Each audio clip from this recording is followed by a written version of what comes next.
Well, let's kick this bitch off. When we last convened, you guys spent some time gazing deep into the abyss. Specifically, Cirrus gazed deep into the abyss, and Is that gazing with a Y? could be. Always. Yeah, I mean, G-A-Y-Z-I-N-G. yeah. Okay. Cirrus did some Pride Month gazing into the abyss, and witnessed the death of Atropus and its rebirth as a horrible eldritch abomination hurtling through space, killing other planets as it goes. And then he learned that it has a heart and it can be killed. And maybe a couple possible ways, vague as they are and incredibly kind of not actually helpful, ways to deal with it.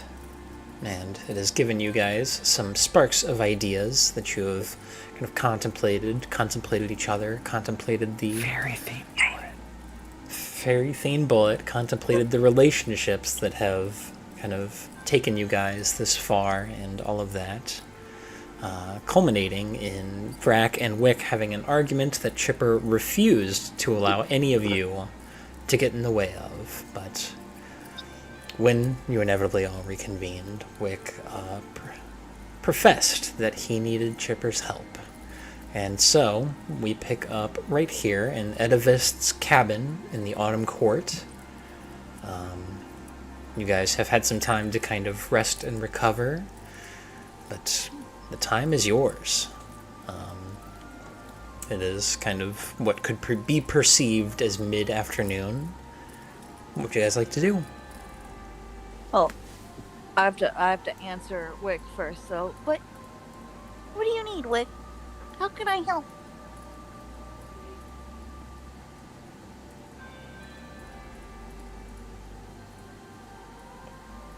Wick? Hello. I'm on push to talk. Ah! Oh my fucking! Well, Oops. I thought that my mic was fucked up, and I was like, wait, did nobody hear me? Then why is everybody silent? What the fuck is going? Happens literally every time. It's okay. I believe we'll be traveling soon. It would be best to resume this discussion once we've settled in a bit. Oh. I don't know. I thought it was urgent, but if it's not, you just let me know whenever you want to have a talk. I'm good. Because she's made the assumption that He's just like nodding at her. Like, yeah. All right.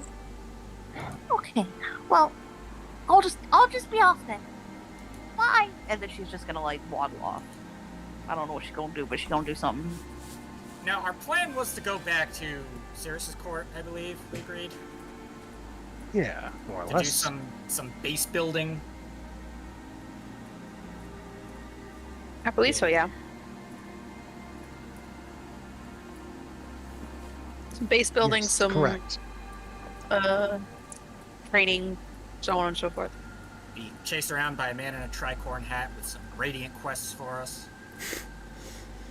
I fucking hate Radiant Quest. That ain't happening. All these Same, things brother. are indeed correct.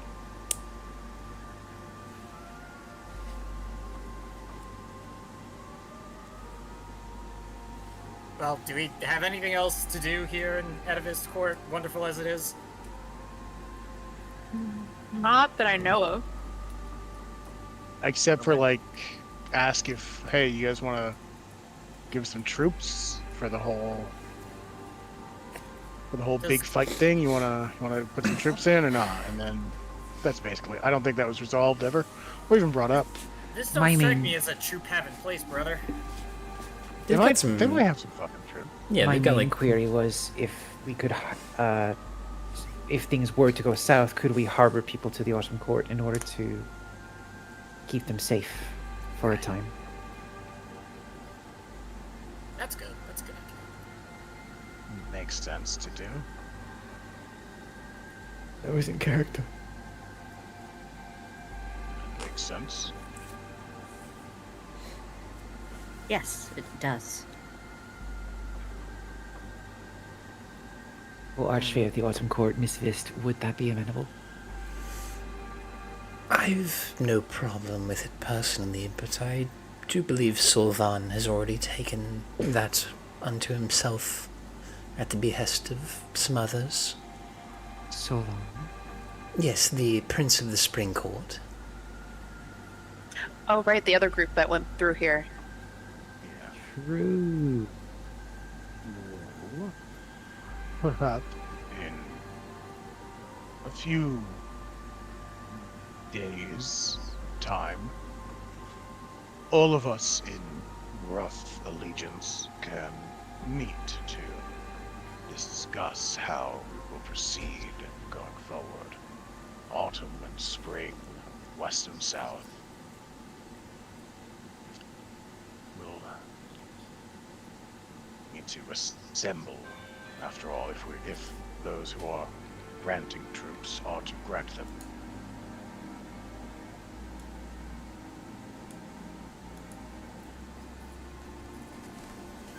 Of course. If it's going to be with the Western Court, I'm sure they'll want to do it on their territory. You can leave the Western Court to me. So then we shall send out a few missives arranging for a meeting, for an official sort of meeting in this capacity.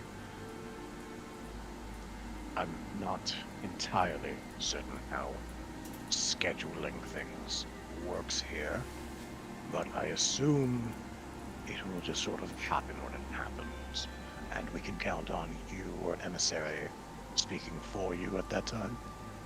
Of course. Excellent. You have been a very gracious and generous host. I thank you deeply for your hospitality. I believe that our encounter portends great changes in both of our homes. We've already seen one here in the Fae. The Southern Court has changed hands. The Oberon has left his luminous prison. I think Wait, much is yet to has? come. What, you didn't think I didn't notice him? And her eyes kind of drift down towards Persephone, who is very pointedly, like, turned around the other way. Tail just thwapping. With all due respect, that is a cat. it's Persephone. So it is my mistake. Sirius is just like Nope. hiding through the pain herald, smiling.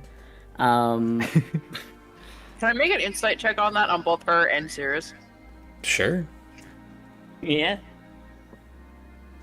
I choose to fail it because I cannot conceive of a world in which Cirrus or Sloth lied to me. Hey, Insight. We haven't said anything. Okay. Lies of omission are 26. still lies.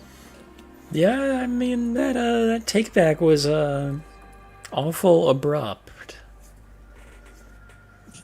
I squint suspiciously at both the cat and Sirius. Sirius is inching into like Rack's shadow, essentially. Like Honestly, you are the Archfey of the Autumn Court. I'm inclined to believe you if you suspect Persephone. Meow.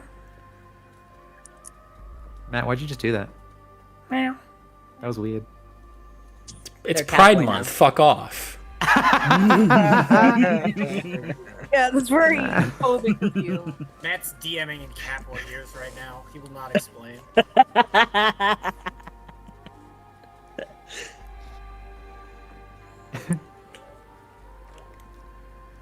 If I may, Rich. Hey, check out how hard I can stare into the abyss.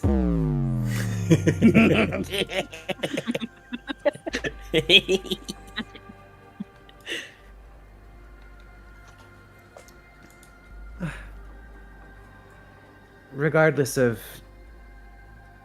We don't have time to unpack that, really. Okay. Just throwing this out there as the plan. Eastern Court, we can now fend off sleep. We came to the Autumn Court to relax, learned about the Quori, and Atropus. Inquisitor people, what's your next point of action? Should we just head back to the Western Court, appraise them, leave the Feywild? Well, Just the Inquisitor people? Or you mean like the Imperial people? You know what I mean. You people in charge of the outside. oh, that'd be Sir Vacarum. That he's definitely in charge of the outside. Thank you, Miss Chipper. Sir Vacarum, what's our next move? well, to be certain, the rest of your input is always respected and desired. I am No, not of the course. sole decider here. I'm talking to Nikki. It's Oh. Chipper, not to you. Okay, well, If you have ideas about what we should do next, please let me hear them. Oh no, Sir Vacarum. I was merely making a funny in regards to the fact that you are a very, outdoorsy kind of person.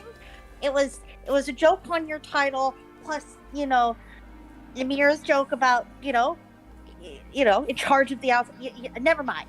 And she's just gonna wave it off and move on and not actually answer the question. Ratio. Anyway, I believe we have sort of settled all the diplomatic loose ends that there are to attend to. Meeting with everyone and getting a proper plan in place for the assault itself would be most beneficial. But I believe I mentioned before, we have a very rare opportunity here to see to whatever loose ends we ourselves need tying down. If time truly is not moving in this place, if we leave here as soon as we entered, we should make use of that. But it's quite the opportunity, and perhaps the last opportunity we'll have to Mm-hmm. take out anything we have left to take care of that's not regarding the outside world. of course. Well, do you have a list of things that you would like taken care of here before we go back? I think when I'm busy studying, the most important thing is to structure what needs to be done. Otherwise, I'll just end up spending days reading instead of actually finding out what needs to be done. So do we have I do not have a formal list, but what I would say is this is likely the last chance we will get to put ourselves at peak performance. Whatever improvements we can make upon ourselves, upon our tactics, upon our teamwork, our strategies, our own capabilities, should be made now.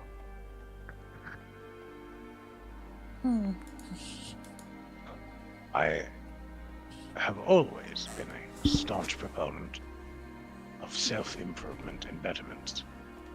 And here, when time is all but frozen,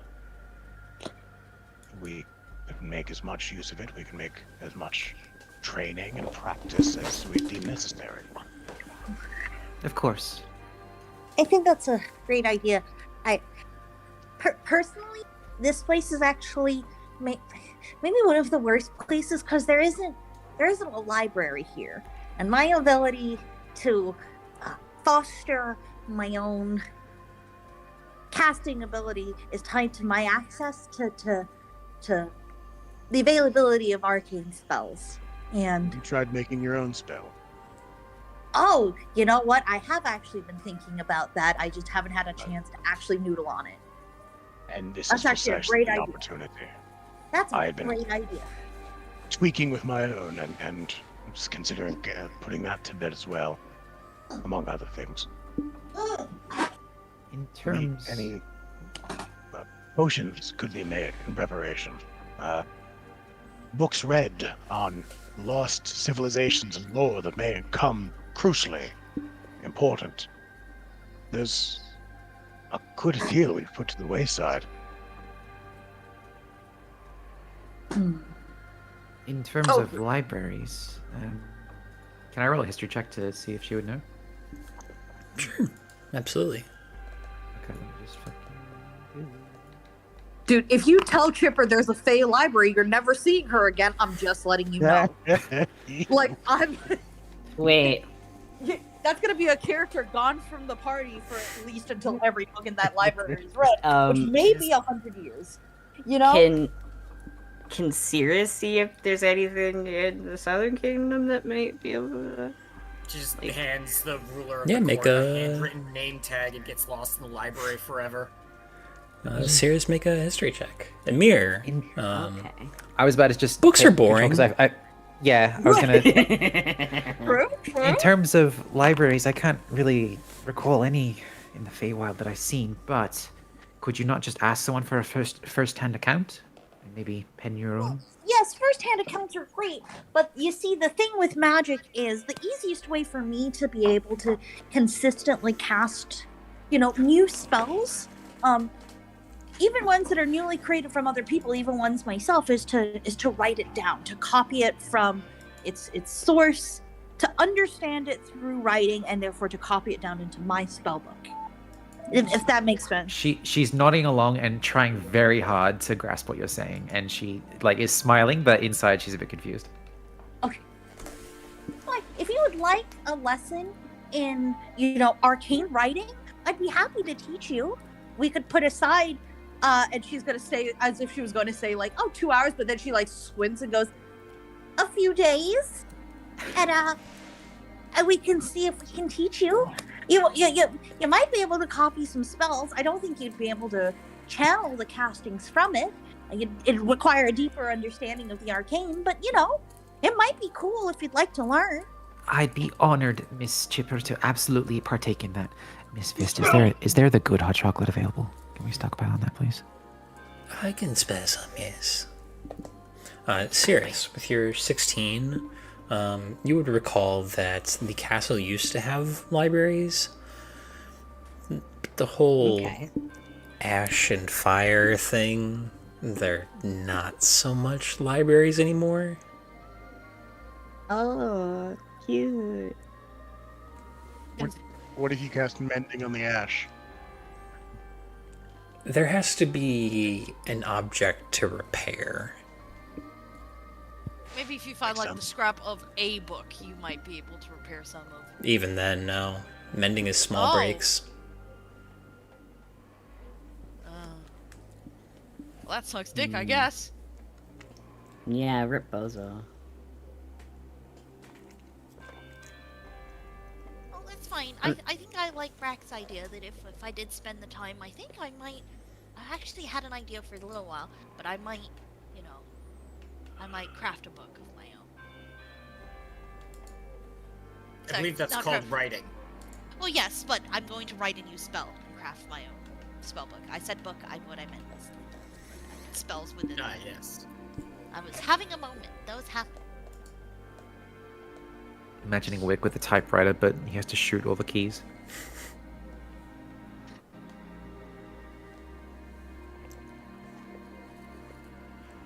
Well, is there anything else you guys would like to do while you're here? Given that we have talked about the Spring Court as well, is there any avenue of looking into that? Do we need to go see them? The Spring Court said that people could be taken care of there, then would we We're going to at least have a appraise- meeting with the head honchos at the Western Court. That was what I was putting into motion there. So we don't have to Oh, go yeah. to the Spring Court. Perfect. Good, yes. Western Court, everybody? Mm-hmm. Sure. Yeah.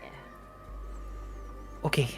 Miss Fist, thank you very much for your hospitality. If you require anything from the Western Court, please do not hesitate to send an emissary. Of course. Send it to me personally. I will move heaven and earth to... What the fuck is heaven? I'm a fairy. I will move the Feywild itself to accommodate. I'll bear that in mind. She'll, flutter and do a little bow in midair. Well, Okay, everyone. I suppose I should see you off then. You're too Thanks kind. for everything. It's not a problem. There's too much at stake to be stingy. Wow, you're the most reasonable Fae we've met yet, then. Hello. Sirius is just like, I mean, you know what I mean? Not, I mean, you two are reasonable, but I mean, most reasonable Fae that I've met while in the Feywild. Wick is you're not starting like to do that you're like chloride other stare. Fae. No, why do you gotta do this? I mean, she's not that Wow. reasonable sometimes. She's not reasonable all of the time. That's gotta count for something. Thanks, Miss Chipper. You're welcome. Too kind, too kind. Let's go. Treat me like this after I spill my guts too. I see how it is. Now, She's already gone. the Western Court, was it? Mm-hmm. She's got very good ears. It's in the name. And she will kind of follow you guys outside, bringing a little little staff that she kind of gives a little bit of a raise and carves down through the air before this gate just splits open in the air. This will save you some time through the Court of Whims.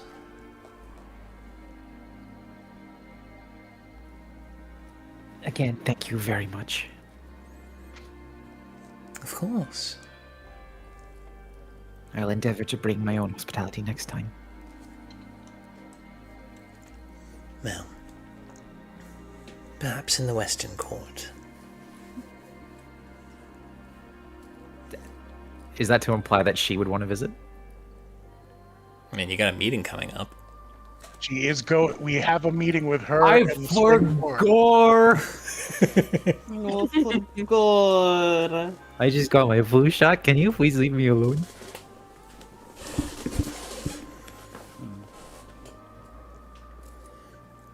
But you guys are able to kind of funnel through the little gate she creates and are transported seemingly instantly to the Western Court. Hey! No travel time. Let's go. We already went.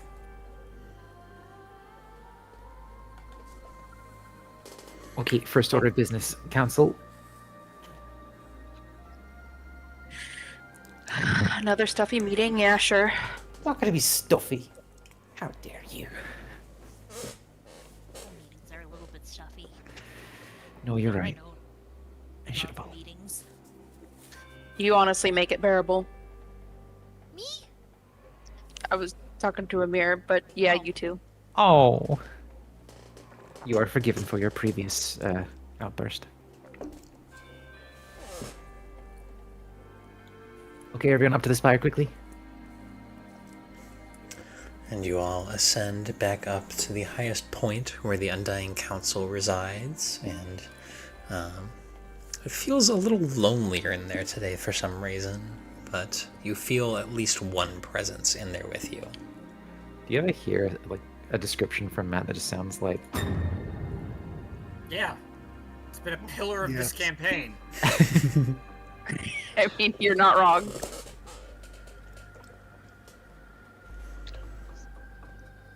Princess Emer of the Western Court returns with her entourage, and Oedipus is with us, right? No, she did not come with you. Okay, thank you. Princess Emer has returned with her entourage. Welcome back. I have to ask, do you all like move around and do other things, or are you just sitting in those chairs all the time? Well, I'm the only one here right now. The others are Bullshit. doing something else. Not your business. Okay, I'm literally a princess, but it's not my business. All right then, no stress at all. Gonna log that for later. We've returned from the Autumn Court. we have been appraised of new information about our foe. I'm going to say Quori. Not like Quori, but Quori. All right. And we wish to hold a council with... Frack, what are we doing?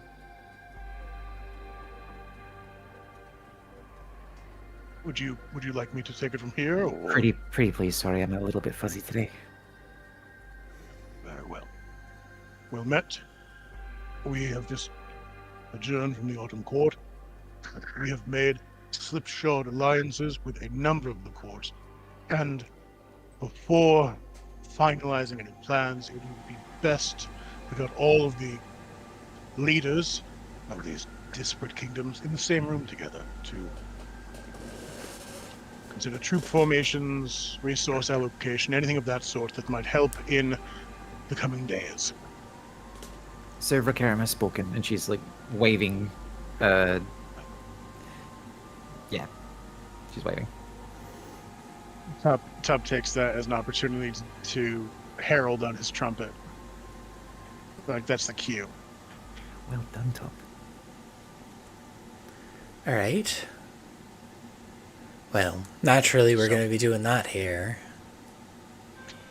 That's what ended us stead as well. Well, if you do not mind hosting, we would be gratefully appreciative. Of course. Puts us in the best position to negotiate if it's in our court. Will there be some time to before this meeting occurs? Yes, Well, we yeah. haven't You're the one scheduling asked it. for it yet. To whatever extent time passes in this realm, it will be a few days before we can request audiences with the Spring and Eastern, yes? Remember, triple keeping track of it. We are an ally with the Eastern courts, so yes, it will be, time will elapse before then. Eastern Court might be hard to get a hold of. I might be able to contact them directly, but I'm not too sure about that one. Well, A little stingy. perhaps Forgive me, should Council. Simply you sending. That too. Forgive me, Council of the Undying. You know how it is. You come back from the Autumn Court, suddenly everything is just a bit... It's like holiday. Aye. Been there. Not literally, but I understand the sentiment. Thank you very much for your understanding. So, Shall we come back later?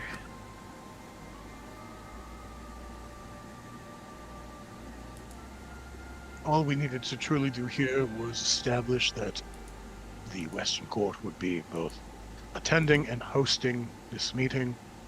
We have no further reason to be here. We just need to send missives off to the Spring in the East. Alright, let me secure a room for us so that we can operate from, so that we can send these missives and have some, at least a common ground.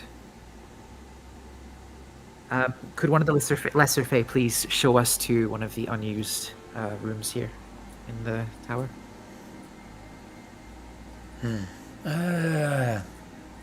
Sure. Well, it is your kingdom wherever you want it to be. You shall occur, but at least we can write a note. Yeah. There. Wherever that's setting us. Not entirely my kingdom, but I understand. No, I am referring to the Undying Council here. It is their kingdom. Yep, Wherever my bad.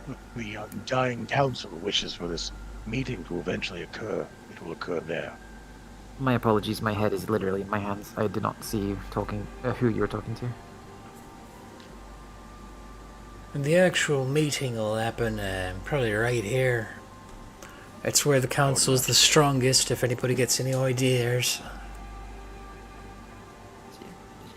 Hold the phone. Hold the button. The only... Yes? Ha. What does he mean by that? The Undying Council are not singularly powerful fae like people like Edda Vist or even the Ashkeeper. They got where they are, through very careful choices. Nothing they do is without purpose.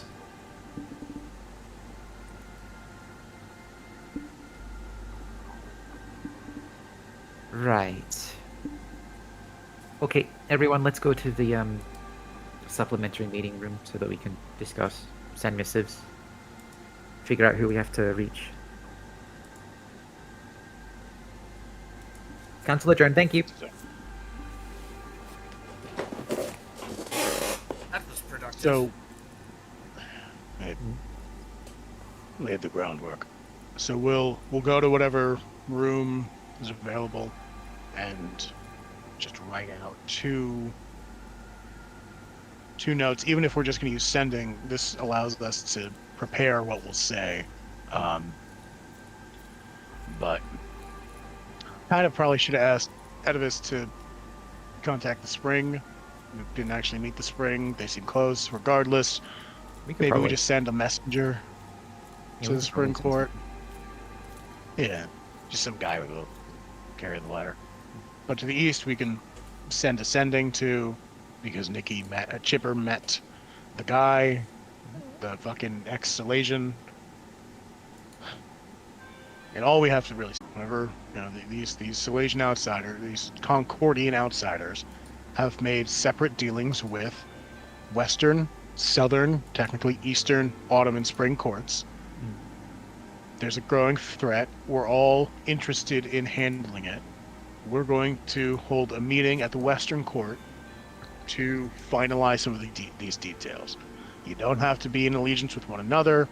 You just have to be mutually allied with us at the same time and coordinate who's doing what. That's what these letters, these messages have to convey. I'm not going to spend 7 minutes doing that in character. Yeah. No, of course. So. Matt? Mm-hmm. If I may, Emer is feeling a little fuzzy. Specifically what the council member brought up was that the other two are doing something. Is she able to, under the guise of, I need to go to my room to prepare to get a ceremony outfit and some hair ties, I guess? I will return in 10 minutes or so. But could she try and locate the other two members? So, the difficult part about that is the majority of any of the, upper crust of the more arcanely influenced fae completely hide every aspect of their figures. Nobody knows what anybody above a certain station looks like because they wear masks, formless robes, that sort of stuff. And it makes it incredibly easy for members of the Undying Council, when they don't want to be disturbed, to be undisturbed. No avenues there? Okay. In which case, then, yeah, she'll just pop out of the room to grab, formal hair braiding materials and stuff. Absolutely. A little cloak or something, maybe. Erin, I'll be back in literally 5 minutes. Won't be too long. It's kind of funny how the Provins do a similar thing, isn't it? Says a lot about High Magic Society. They also do the ruling council under cover of total anonymity thing. Do you mean the guys that were waiting for us in our Wizard room? China. Several Yeah. hours? Wizard China, yeah. Yeah, gotcha. Just say Wizard China. It's so much easier. It is easier to just say Wizard China. I just didn't apply the name for Croven to everywhere, that's all. I'm never going to remember the name for Croven, and that's I mean, a you promise. should remember the name. Nora, you're horny for at least 3 people from there. Yeah, I just didn't You remember... got girls to impress. We don't have anyone to. Oh wait, I have wizards to impress there. Never mind. Yeah, It was there's a two lot of people. wizards there. I super do. I should really care more. If you're gonna try and riz someone, you should remember what country they're from. It was two Correct, you're- people. Not three. I feel remember like the the amount. number, the quantity is less of a matter than it is the fact that you do have, you know, people you want to impress there. So, let's just go ahead and send off a letter to the spring court. A little missive by a little guy. Get a little brownie to try and carry that. Maybe make a couple of copies just in case one doesn't make it. It's a wild way on the way. And have Chipper cast sending to contact the guy at the Eastern Court saying, hey, come to the Western Court in a couple days. We're doing this. We're doing a meeting. Now,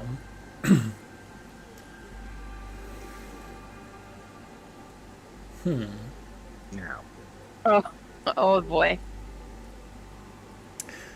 Claw, knowing what you saw, how does Claw feel about the idea of bringing the Eastern Court in on this? A lot of concern.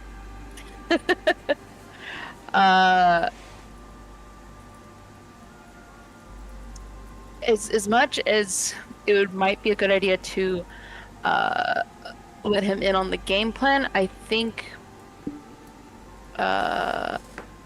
he doesn't care for other people, and he would rather not come, especially because he technically is his court,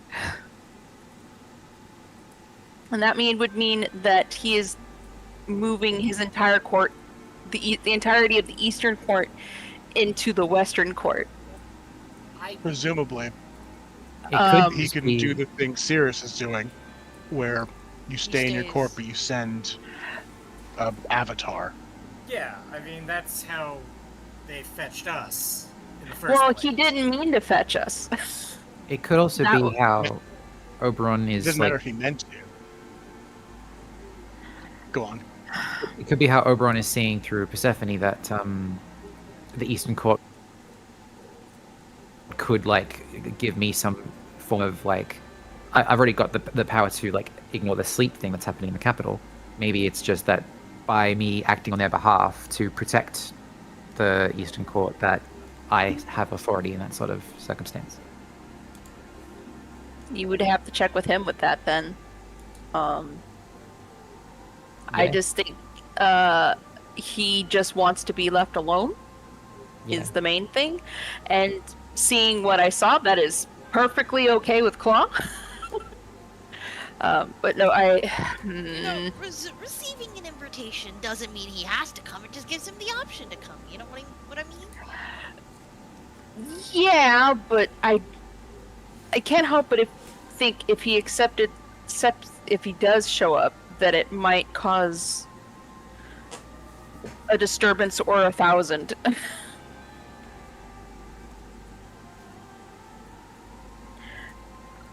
Look, I He didn't want doesn't to. personally need to attend.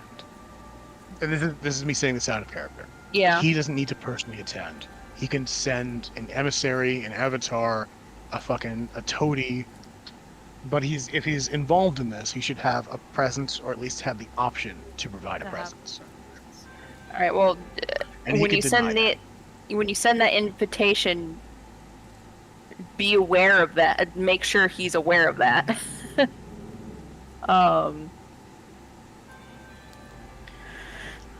Just be careful, because he's not pretty, Chip. Like, probably Main both character now? inside and out. I guess, yeah, Claw's definitely going to want to warn Chipper before she sends a message to him that, Chip, look, just, if you are going to send this sending message to him, just be careful. What I saw is very concerning.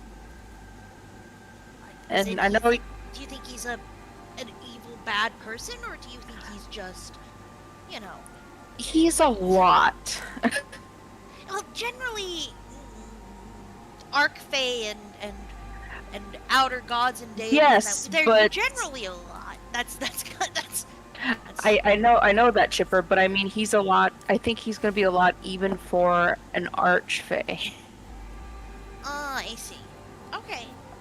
What I saw from what site you gave me was not pretty. Oh, I've seen some pretty ugly people in my time. I'll be fine. You know that meme where it's the person with the hands in front of their face concern? Yeah. That's what Claw's doing right now. Chip, no. Like, she's gonna, like, lean over and whisper to Chipper because he can't let everybody else know this because he was already traumatized enough. Chip, everything is hands and body parts in there. Sorry, I was getting parental aggro for no reason. Please try again. Chip, Claw's leaning in close, making sure that only Chip hears. Chip, everything in that court is him, hands and body parts and eyes, and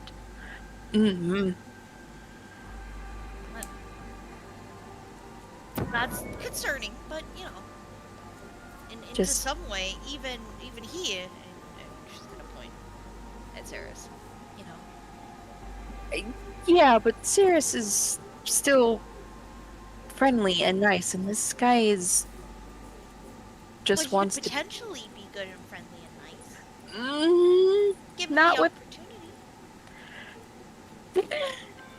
Chipper, if I may interrupt. Hello, everybody. Welcome. Thank you for your patience. And she's wearing basically the exact same outfit, but it just looks a little more ornate with some like little brass bits everywhere. And her hair is, instead of being like the 4 braids in like an sort of X format, it's only in 1 braid and it's cascading down her shoulder on the right side. Well, nice. Given that I've made a pact with this entity, it's not exactly sunshine and daisies. I can imagine what Claw has seen, but if Claw is saying that it's bad, it's probably bad. I'm not denying. I'm just saying that, you know, that they need not be worried. I mean, because at the end of the day, I'm just sending them a message. Yeah, but we also saw what happened when Cirrus talked with the Oberon that one time. That is true. Or several. That is true, but the thing is, it's not as if we can, you know, we can just ignore an entire faction. I know, but he'd rather be ignored, that's the thing. And if Emer has a contract with him, technically, she could probably vouch for his court, if you think about it that way. It's not a matter of vouching. It's a matter of everyone coming to the table, laying their cards plainly upon it, and arranging them in such a way that we can make use of everything. Also, okay. The fact that at the end all right. It's an invitation he can accept or he can choose not to, but it's the idea that to unite the courts, everyone receives an invitation. Everyone. If it would help you, put you at ease, Claw, I could assist in sending the invitation so that anything would fall on me. All right, just don't say I didn't warn you. I don't think that's how it works. I think only I can speak the words. I don't know how magic works. You just told me you read. It's not like I'm sending a letter. I have 25 words exactly, and I gotta count them out. Voicemail. It's like leaving a voicemail. You're making a collect call. I'll hold your hand while you do it then. How's that? I don't think that matters to him. And I'm not the one with the problem, so I'm fine. All right. I'll hold your hand. Okay, go for it then. There you go. You can hold Claw's hand. Chipper, send it. No, I don't need my hand to hold. Fuck off. So you can hold my hand. Blanket, but I think all this prevaricating is rather pointless. Strauss's just... extreme isolationism will likely lead them to send merely a proxy if they come at all. But even a proxy would be more than welcome. Yeah. Yes, precisely. All right. We do not Can, need can, them. can Chipper like necessarily. high five Rack that they're on like exactly the same page here? Like, yeah, even a proxy would. I mean, she can. So she can hold her hand out, and he can Yeah. high five. But I am going to need you to make an athletics check. Fuck it. You know what? I don't give a fuck. I'm a grown ass. I'm a Yeah, grown roll to ass. be Never roll to given be a not the low five in his fucking life, and he's not about to start. roll to avoid being Yeah, knocked the fuck over. That's fine. Roll it. That was fuck low. on. You are. That was not. Ooh. I- Is that what you, Ooh. is that what you got to beat? Yeah. Yeah, Nikki's got to beat that. Stay standing. Rather decent, actually. She's a That shot. could be a shot, actually. Yeah, this is low. Did I get a 1? I got a 3. 3 is not great. My wait, athletics is straight Just though. roll If it. was- Yep. Hold on, Athletics. it's loading, my guy. Chill the fuck out. Hello?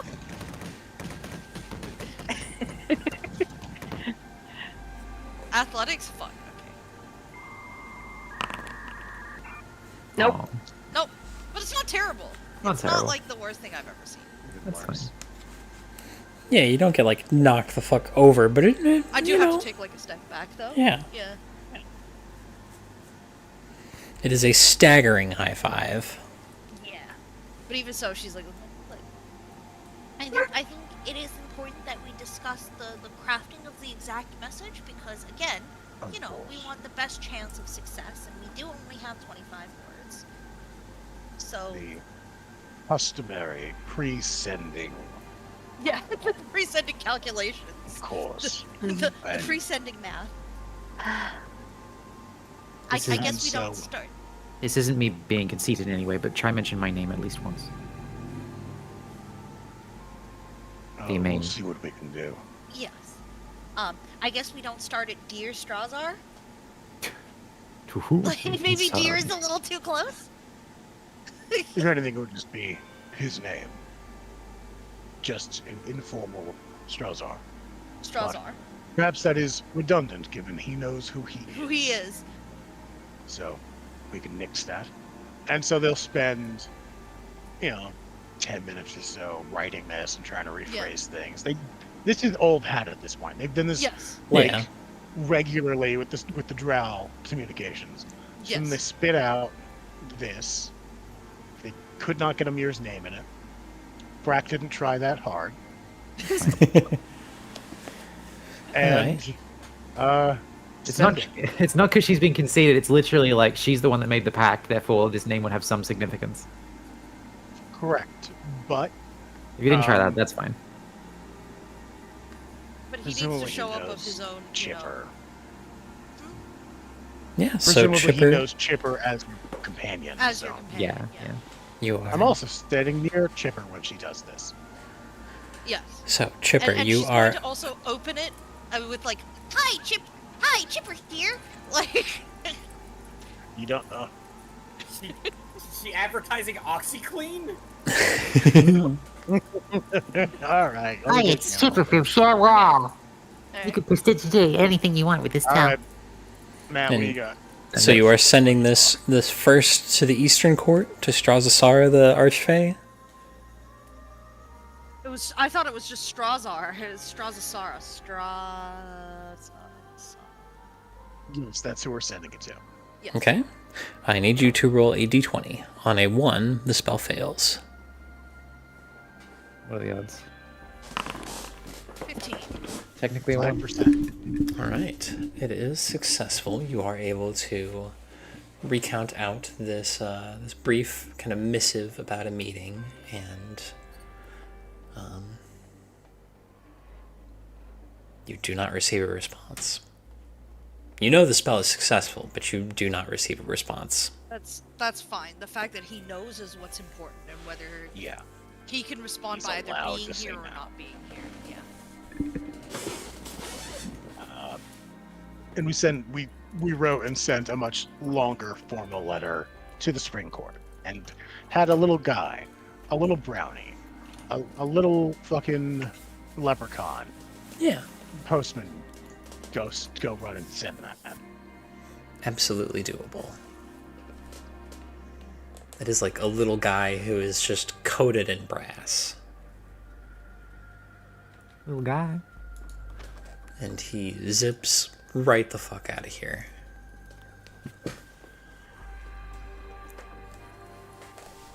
Okay. Rich, that's horrible. It's the Feywild, dude.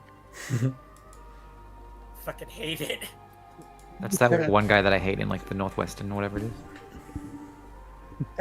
Yeah, the Duke. Northeastern mirror guy. No, No, Northwestern. no, Mirror Guy. Mirror Guy is a separate place. I mean, that one guy who just like has his own little court to himself. Yeah, Duke Vedia. Man. Duke Hedia. But you have that message sent off. Presumably, Etta knows when to show up. Yeah. Well, we'll give him the time and date. You know the. And you I've already just have been saying a couple days. Time doesn't make sense here. Yeah. It's just in. It's been a couple sleeps. Mm-hmm. And you already have Cirrus as the representative of the Southern Court, and the Undying Council is around here somewhere, so... is there anything else you guys would like to do in these next couple days while you wait? The Undying Council is running around backstage, rubbing their hands together and going tee-hee-hee. We don't have much in the way of full-sized person mortal hospitality, but I'll try my best. And she'll like try organize a nice place to sleep in. If like mansion is, if she fails, then she'll just say mansion, please.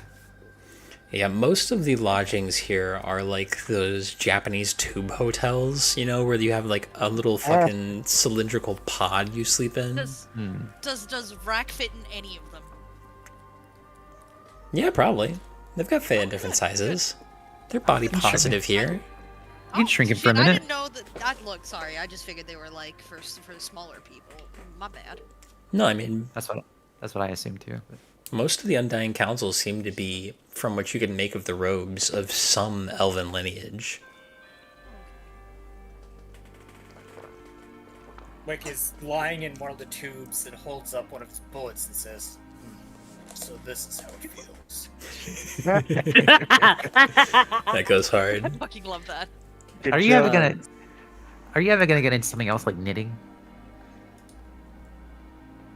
It's like the bullet of fabric.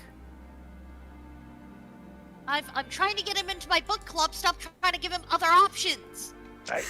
Oh yeah, what was up with that? My book club? We'll get there. Okay. We're a little busy right For what now. for what it's worth, Nora, Rack did try to get Wick into knitting or sewing or something of that Yeah. nature. I knew he would have. Also, Chipper has in general been trying to get the entire party into her book club. Yeah, but not a yeah, single Sirius said he'll one of them. join. Hey, I No, accepted. Sirius said, yeah. No, Sirius did join. No, I lied. There's exactly one person in the entire party that has joined my fucking book club. Emir One. accepted when you offered today.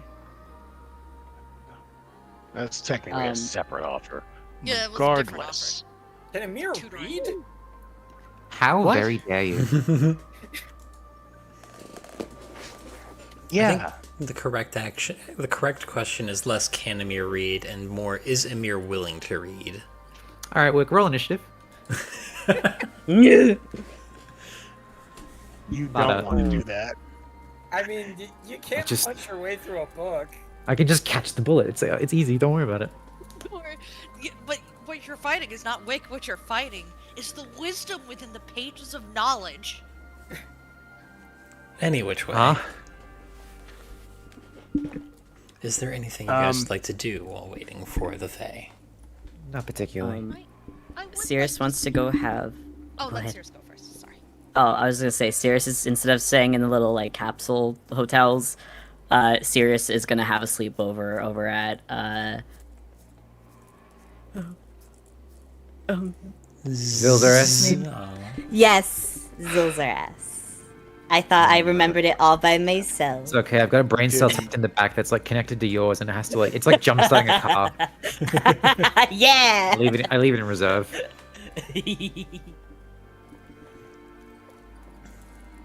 Yeah, Zilzar is just fucking chilling. Hell yeah.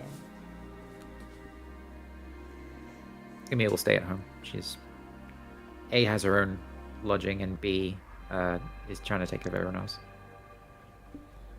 I will find some time with Rack. Okay. No, it's nothing. She's gonna see the slight concern and furrow of the brow. No, that was out of character. Okay. Oh, I actually really liked your suggestion of potentially, crafting my own spell in my time that we do have here. But with the Atropus threat looming, over the horizon, I feel like it might be best if the spell is tailored to what we need.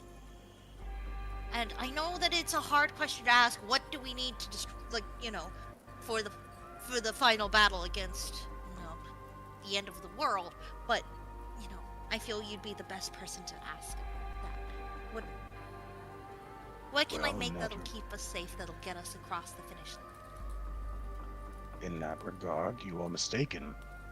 The Page Cirrus would be the best option to ask. He knows more about Atropus than I, and more of magic. That's true. But you were the one who suggested it, which is why I decided to ask you first.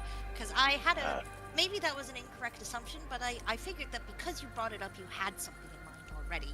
Maybe that was presumptuous of me. Simply anything that would be powerful and would be able to that does the big dissolve explosion evil itself. Yeah. Sort of on a cosmic scale, capable of scorching pure malice. Indeed. I will To write its very those down center. as I am doing an ideas board, a mood board, if you will. I'll definitely put that as key phrases. We'll put it in the assume style guide. That this is par for the course, or was it? I assume that this makes sense somehow. So very well. Okay. I'll go speak with Cirrus then. And then she will trot off with a bit of a giggle.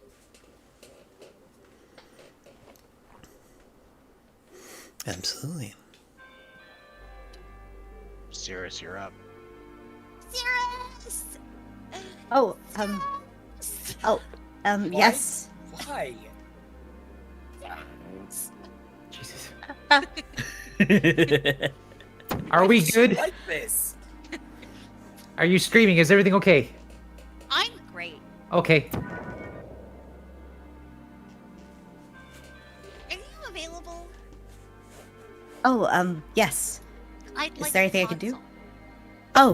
Okay. She's gonna beckon you down for the squat so that you can read the notes that I've taken down for the word cloud that Oh, Rack hell has yeah. given. Yeah. Okay. So these are Rack's suggestions, but in general, when we brought up the whole creating my own spell thing, I've done it before, but I feel like in this instance, we do have the apocalypse looming on the horizon, and he did say that you would know more about it than him, but I guess I am unprepared for the threat that we face, and I don't know what spells that I could craft that could give us the best shot of us all making it, to the end. So to speak. A bit morbid, I know, but and these are his suggestions, and she's gonna like the magical quill's gonna pop out and circle the words one more time. Vanquishing all evil and malice. Cinder. Okay. So. Would the.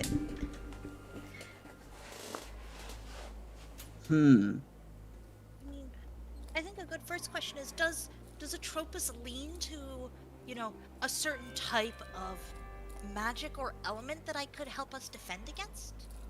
Would it be, maybe I'm thinking about this too much like an arcane wizard, but is it fire damage? Is it poison? Is it thunder and lightning? If I know what's coming, I can find ways to defend against it. Oh, yes. I understand. I didn't quite ask. Well, when I consulted with the Cosmos, I asked them how we are meant to, or well, what is the weakness of the of Atropus, and it showed me that Atropus has a heart, but strangely enough, well, I looked at how Atropus was created. It was a two planets that collided together in an accident and consumed a dying star. It is possible that it might be, considering that, I guess, and the its knack for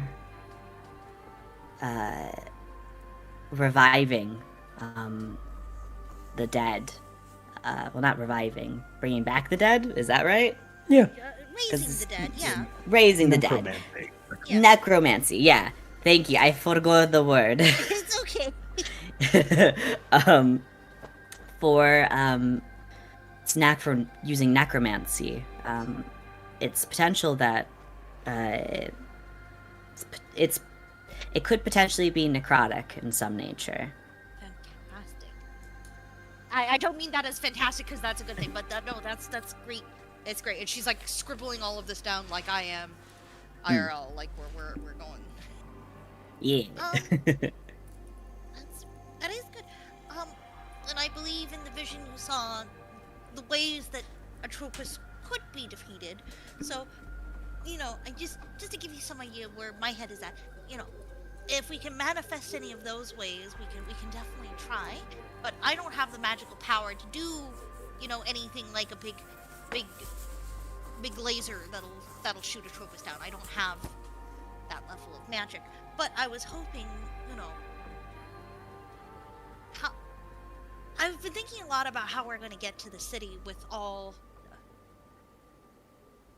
the people falling asleep and all the undead and all the scary things. So I was thinking that,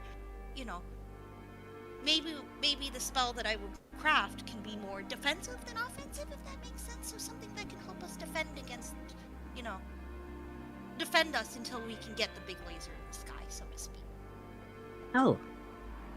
Yes. I think that'd be a good idea, actually. My initial idea was just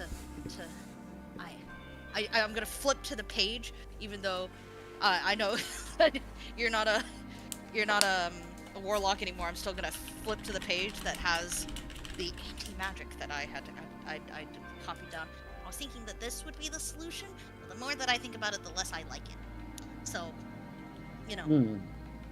But maybe I can craft something similar now that I know kind of the base recipe, so to speak. That maybe we can, craft something that only nullifies certain schools of magic or certain forms of magic. Is it maybe even just necromancy? Oh, and she's starting to get ideas, and she's already starting to wander off. Oh. Wandering into a little pod. It sounds good. If you need anything, I'd be happy to help. You've helped so much already, but if I have any questions, I'll definitely ask. Yes. All right. And then the little fucking creature will just curl up into one of those pods, and you will not see her for the next few days. Cool. She has become a little podling. Wick pokes his head out briefly. Wouldn't it make more sense to come up with an actual plan of action before we start devising countermeasures? I thought you were in charge of that. I have a plan. Well, yeah, that's what I figured. It's not actually clear if we're going to go with it yet. It would require an immense commitment of material resources. Well, she's gonna roll out of the pod, and she looks awful. Well, unless you've said this immediately after, in which case she looks. Yeah, no, he literally just Okay. said it. Okay. Well, in that case, why don't you let us in on this plan, and then maybe we can make it feasible. I thought I've made it abundantly clear. I plan to create a giant cannon with a shell made of pure ferrithene and shoot it into space at the moon. Yeah. Well, yes. Didn't we do a makeshift draft design of that at one point? Wick literally holds up the page in his book where he drew it. Yeah. Well, may I have that? I can make a rubbing for you. That'd be great, because if I can do the math on how feasible it is, so to speak, exactly how much material is needed, and maybe help us come up with a price tag, so to speak. I've done some scratch calculations myself, but I don't doubt you're a superior arithmetician to I. Even so, I will go off of your base calculations then. So yeah, he will copy that for Chipper's benefit, but Yeah. I recall Drow saying that it's maybe not feasible to do this. It would be very expensive. Yeah, it would require all of the ferrithene. All of it. Yes. See, because I was thinking that the problem was time, and if it's time, then maybe we could start doing it here where time doesn't matter. You know what I mean? That was my thinking. The drafting is one thing. The building is what's going to take the most time. Yeah. But I mean, even if we can, I guess there's no metal here, but even if we could start construction here, even if it's just a little bit to get us ahead. No, we're gonna have to build it outside. Yeah, I know, but I was thinking you know how when they're building big motherfucking planes, they actually build it in different places and they ship all the half-built Yeah, parts. all the component parts and all that. Yeah, to the actual place that they're gonna build it. That's what I was thinking. That we could at least start a part here, if that makes sense. Okay. Look, the reason I'm thinking that is it's gonna take so much time. Here is the one place that time doesn't matter.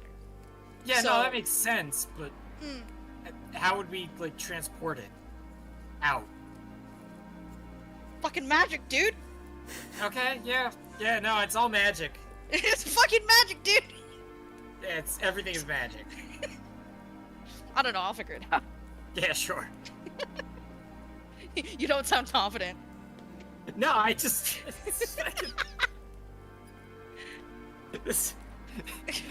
We've just been kind of sketching around in the margins and being like, the thing we're gonna do to beat the big moon, and we're just like, okay, we're gonna do this.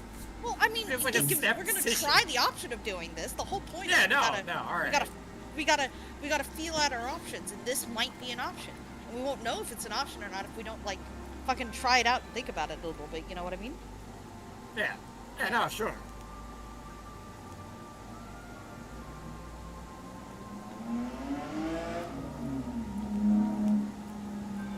Alright, well, Chipper will return to her Fortress of Solitude, aka the pod, and do podling business. Absolutely. You guys are just in bunk beds. Yeah, Like, exactly. is inside the pod. She's living in the pod and eating. I'm a podling now. Anybody else got anything they want to do over these few days? Emir is just very self-conscious and this is her home, so she's making sure that everyone's okay and just catering to people as much best as she can. Less if they are not interacting.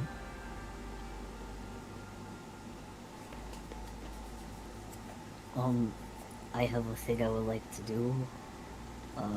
Do it. Specifically, so I'm assuming that we're doing training and stuff still, in the mornings and everything. It's been every morning. Yeah. Every morning. Hell yeah. Hell yeah, brother. Every morning and also every evening with everyone.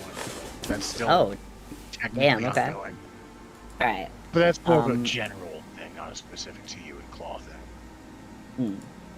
Okay, cool. So, I guess one morning, excuse me. No, Hermione again. Sleep Busy, baby. Wake up. No, I can't. I'm legally not allowed. You must. So, one morning, during, like, I guess, like, one-on-one training with, Brack and Sirius, what is it that they're doing? They have, I want to say they have progressed to the point where Sirius has a stick and is attempting to hit Brack with it. Okay. And he's just using a shield to block it. But like they're at the point of this where like it's actual physical training. It's not just breathing exercises and stance work and anxiety practice. It's hit me. Sirius for like very frequently is specifically always aiming for the shield instead of like. I'm assuming the goal is to hit Brack instead of the shield, or is it just to hit the shield? It's to hit Brack. Oh, then he is. Yeah, he's he's aiming for the shield. It has to be reminded, we're not supposed to be aiming at the shield. You're indeed supposed to try and cause damage here, a little damage here, you know? After a couple of days of this, he will just tape a target on his chest. Okay. So, Sears kind of goes up to, like, you know, strike, but then stops halfway and, like, lowers the stick.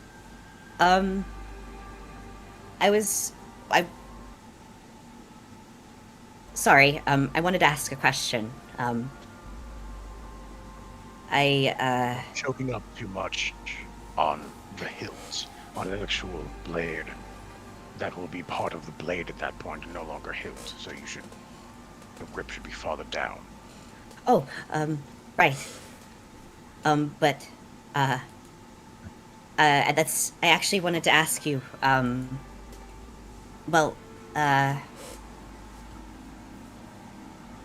see, when everybody's sleeping, and I go to sleep, I'm actually back, in the Southern Kingdom trying to run everything. And it doesn't really feel like I know I don't really know what I'm doing. I wanted to really ask if you knew what you were doing with leading the group, or is this just how it always feels when you're a leader?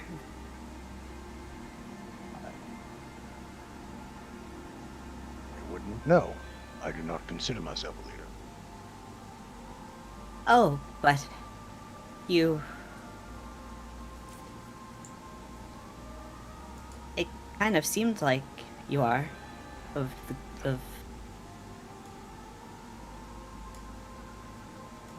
Nothing is set in stone there, where I am... Admittedly, yes, I am taking charge in this group, but... I answer to Dralizar, and I am beholden to my oaths as a knight of the Order of the Shimmering Scale, and this is all very recent for me, relatively. I've only been doing this for almost 2 years now, though I suppose in here time has gotten a little strained, slipped away, but it's only been about 2 years, and it is an exception in my life, not the rule. Oh, I'm acting as a leader, as I think a leader should, but I would not say I am one. I have not considered it until now.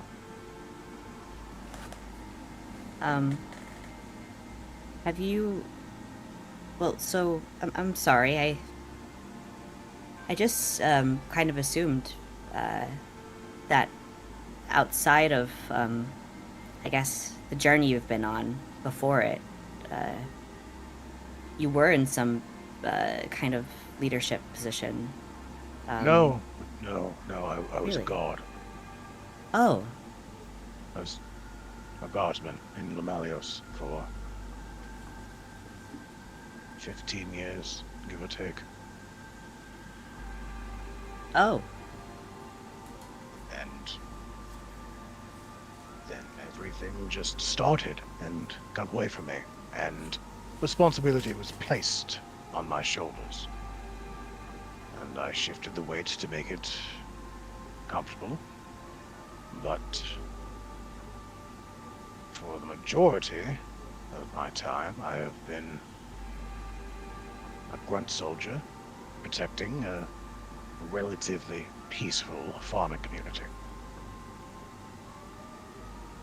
oh.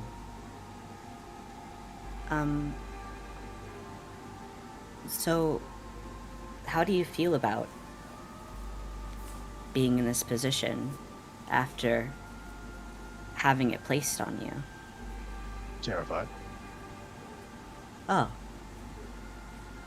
His shoulders kind of ease up. It is a great burden, and not one I was ever prepared for, not one I ever thought myself capable of taking, let alone in a position to. But I have done well enough in this time, in this position. I've made many mistakes. I've learned from some of them.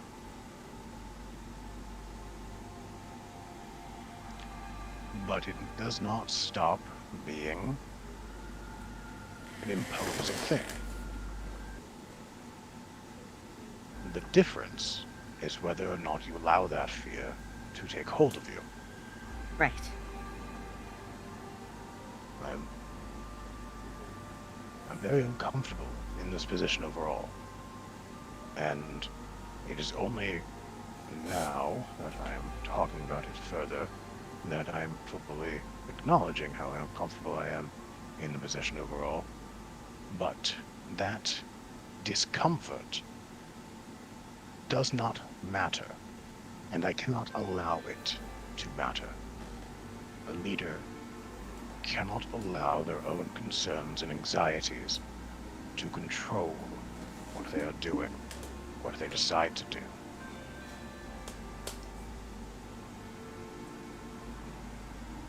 Right. I hope that was helpful, in some regard. It was. Good.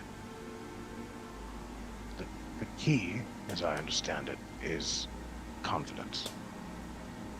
And this is in many aspects of life, not merely this, but do not allow your own insecurities and worries and fears to get in the way of your own progress. And more importantly, believe that you are capable of doing what you are attempting to do. Have faith in yourself. Believe that you are possible of the things you are doing. If you do not think them possible, they are not possible. As soon as your mind rejects the possibility of success, you have denied it to yourself. Even if it is impossible, tell yourself otherwise.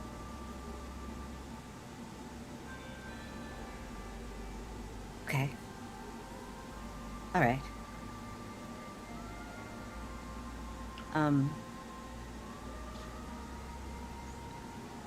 Sorry, it feels like we've spent so much time together so far, and I've just come to realize that I didn't really know that much about your past before all of this. I am a private person. That is somewhat by design, though not many people take an interest. There's usually something more pressing to handle, be it a present threat or some greater existential problem that needs our attention. But, I mean, there are a lot of pressing issues that are happening right now, but we still take time to do things like this. And you still take time to learn about us. Well, me, I guess. It is part of my duty as the leader, as it were. I have a responsibility, and indeed, I wish to, as your acquaintances, as your friend and all, to see all of you better yourselves and be stronger, to put aside whatever is holding you back, lest that hold you back at an inopportune time, but also so that you may all be better versions of yourself for the sake of it. It is not purely logistics, it is not purely strategic, my interest. But that is an aspect, undoubtedly. Right. I hope this isn't invasive, but do you have things that you would like to work on with yourself as well? I have been. Privately for some time now, I'm constantly attempting self-improvement in some form or another. I learned to dance. I learned calligraphy and He learned the patience serpent. with me. I am still working on that. Presently, I am trying to continue with these reformations of the order and trying my hand at poetry, though I'm not very good at it. My hand is too heavy for the art. I am always trying. It is every individual's duty to grow. It is their purpose to grow. It is not enough to survive in stagnation. One must flourish. So I have been trying to improve in the areas I find myself lacking.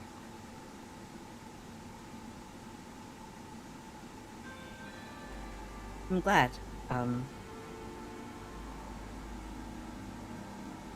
That, I guess, throughout all of this chaos, that you still, are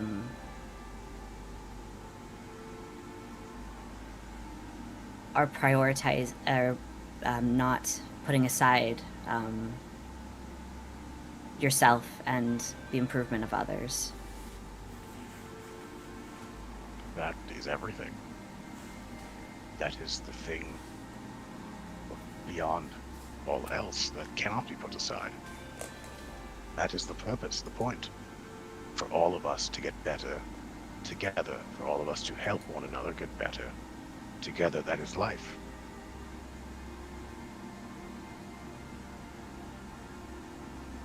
Right. I think that's something that I'm learning, I guess. Well, you have not lived until recently, so that is understandable. Yeah. What do you think you want to do after we defeat Atropus? And this is me out of character. I forgot who the guys Quori. were fighting. The Quori. Yeah, thank you. So Just rib me for forgetting what we're doing today, but he forgets the entire fucking plot. And I do. No one's fucking. I only have like there's only the gist at any point in my brain. Like I only understand the gist of what's going on half the time. It's alright. You guys just hate even women. though I am paying attention.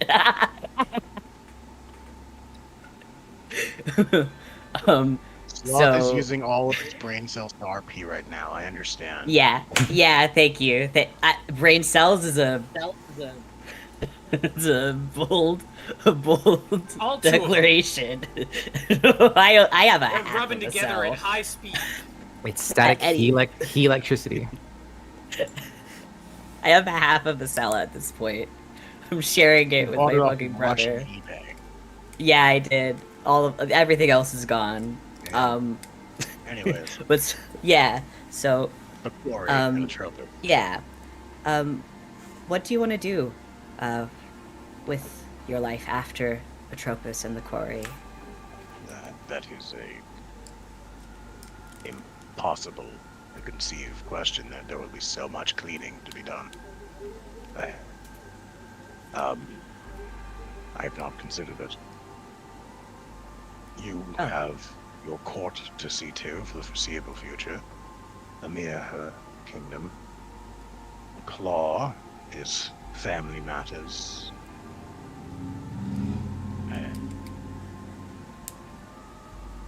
I mean, I don't know. There will surely be another fire that needs being extinguished. And at this point, I imagine I will be doing that until I die, presumably caught in the blaze of whatever disaster I am attempting to prevent. But I have not thought much of the future beyond defeating Atropus.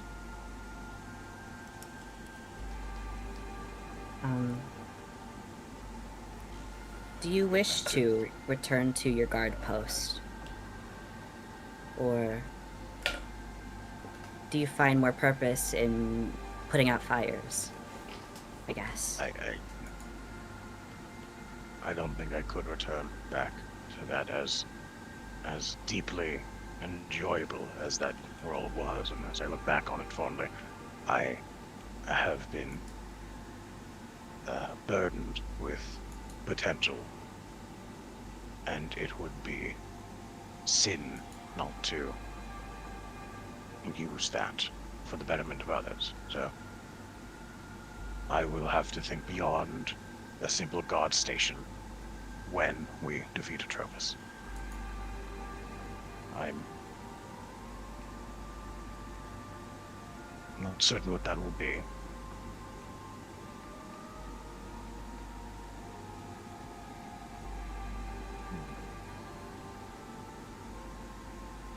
Brack is starting to realize that the rest of his life may very well just be adventuring at this point, that he will be a quote-unquote hero, and he will just be fighting monsters or fucking killing cabals of vampires or whatever for the rest of his life.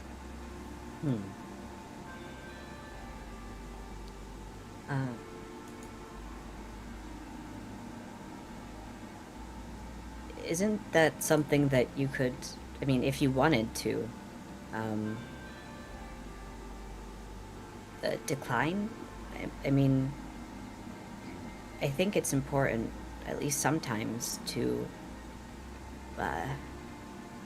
put your own personal joy over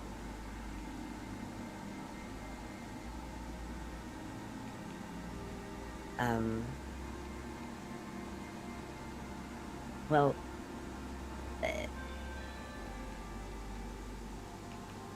it just seems like at some point you just burn out, right? Presumably, yes.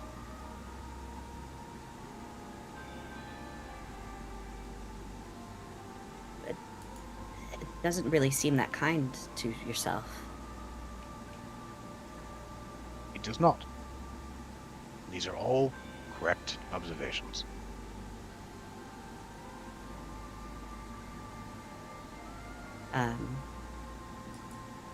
I'm guessing by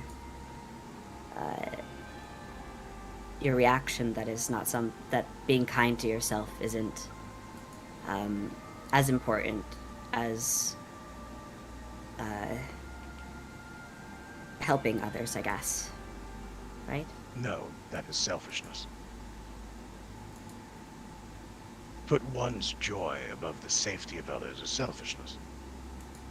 What is important above all else is the continued happiness, safety, and prosperity of the collective. But if everybody's sacrificing their own happiness for the sake of the collective, does that mean that, well, what happiness is there to preserve, really?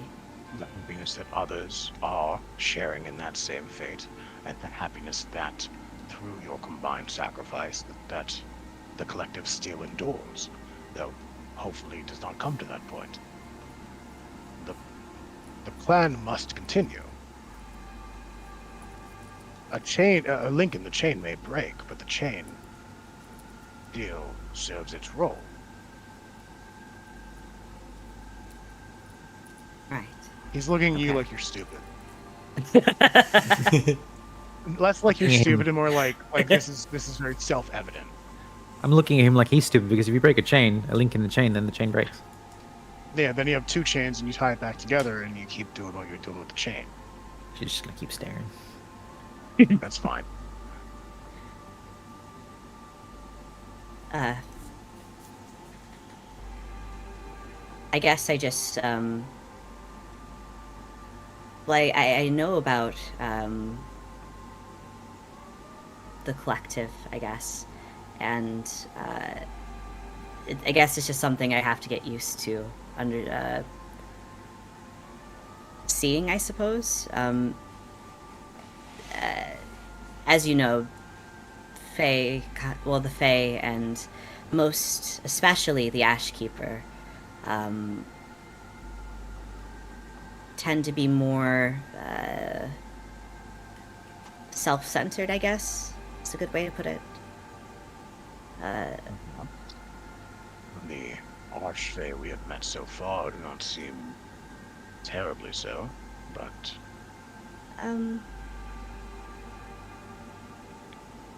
They're less, well, I wouldn't say they're self-centered and more,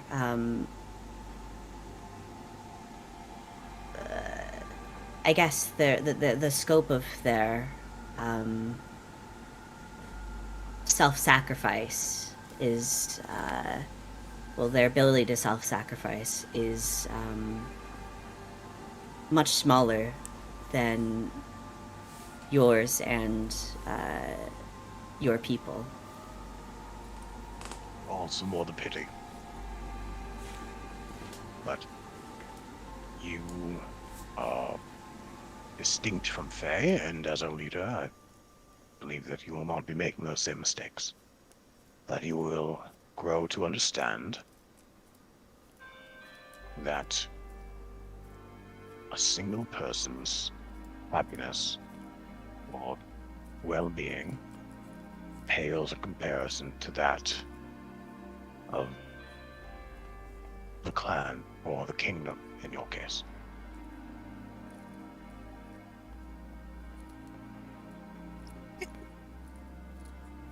I agree with that.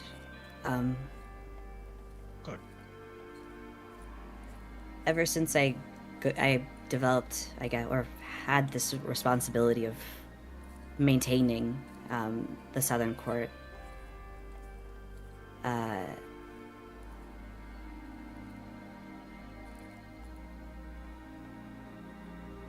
don't think there's anything I wouldn't do to ensure that my people are safe and happy. They rely on me, not just for protection and making sure everything runs smoothly, but the land itself, the ground that they walk on, is held up with my soul.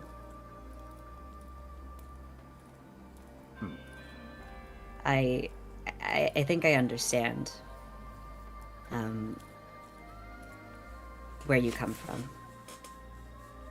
At least you're beginning to. And when you must start making more difficult decisions, weighing lives and such, then perhaps you will understand further. But you are starting to understand, at the very least, and I greatly appreciate that. I also, however, would greatly appreciate it if you did not drop your guard, and he shield bashes you. Ah! Oh yeah, he's not at all prepared. He goes down like he crumples like wet paper, like. And Vrak holds out his hand to help him back up. Yeah.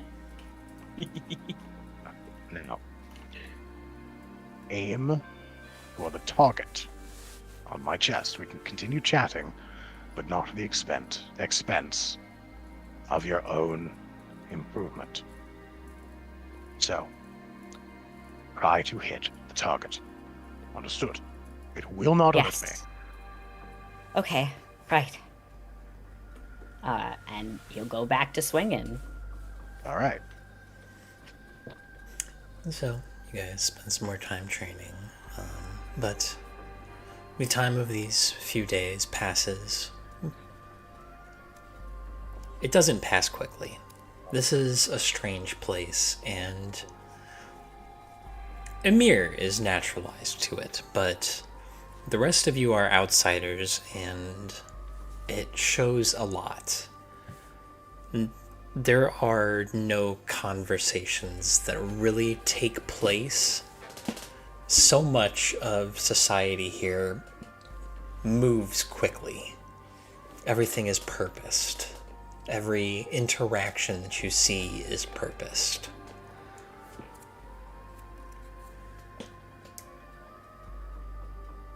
Until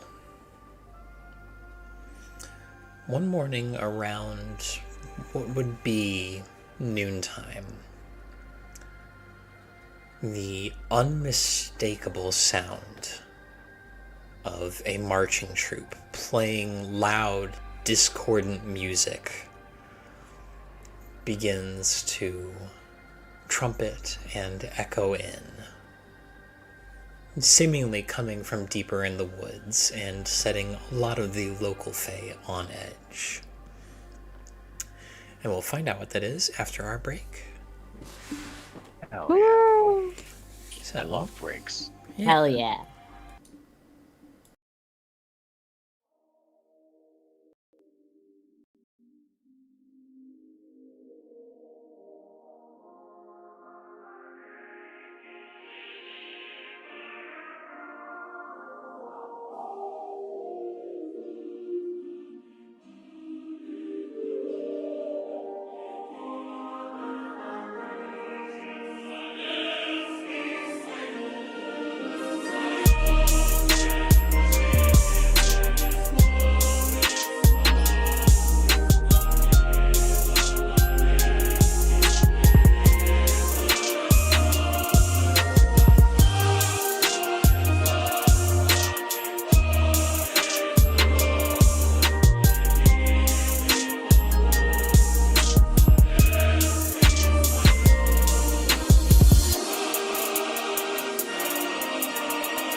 we pick back up. As you are all very suddenly made aware that somebody has found their way to the Western Court by the sounds of this this kind of marching band that has seemingly appeared out of nowhere, and kind of as your gaze is drawn to it, it is not kind of what you would expect. Instead of like the traditional strange sorts of fae, a lot of like upright walking insects of various sorts.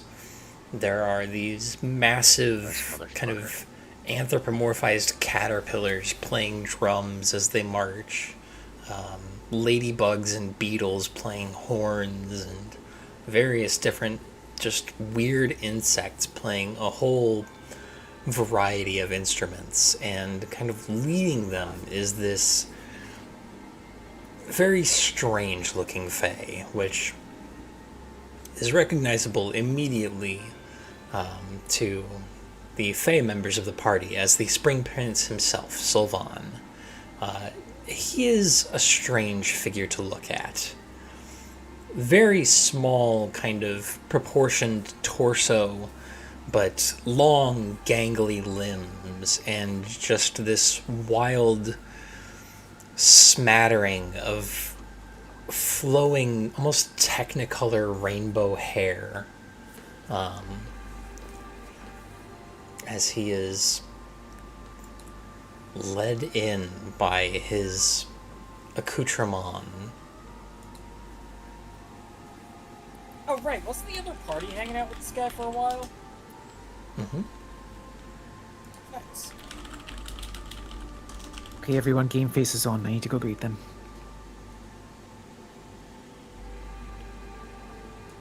Send a message if anything goes awry. I'll be back.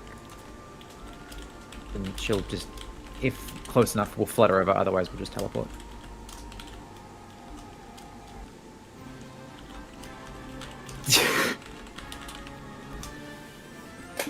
The boys are losing their shit from like a balcony. Absolutely. Hail and well met, all of you of the Spring Court, and Archfey of the Spring Court as well. I bid you welcome to the Western Court, and thank you for agreeing to such short notice. Oh, it's no problem. I mean, we've heard of this from Miss Vist, and we couldn't help but show up for a little bit of cross-court communication. You're very right and very kind for showing up so abruptly. Can I show you to the council, or and she'll just trail off and start showing people to places? Of course. He's so British. Sorry? I said, Jesus Christ, he's so British. Okay, but you said I was British. I was about to shoot you. I would never. Lead us on, why don't you? Gentlemen, just keep on playing. Don't let the music die. Okay, here we go. And she's going to cast Enlarge on herself and just bellow out some, like, everyone please come forward into the main chamber, enter this way, everything. And he follows you, incredibly long strides. This guy is like probably actually around like 14, 15 feet tall, and he has the stride to match it considering he's all leg.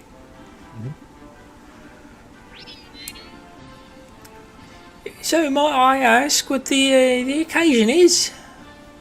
There is a threat that's going to be...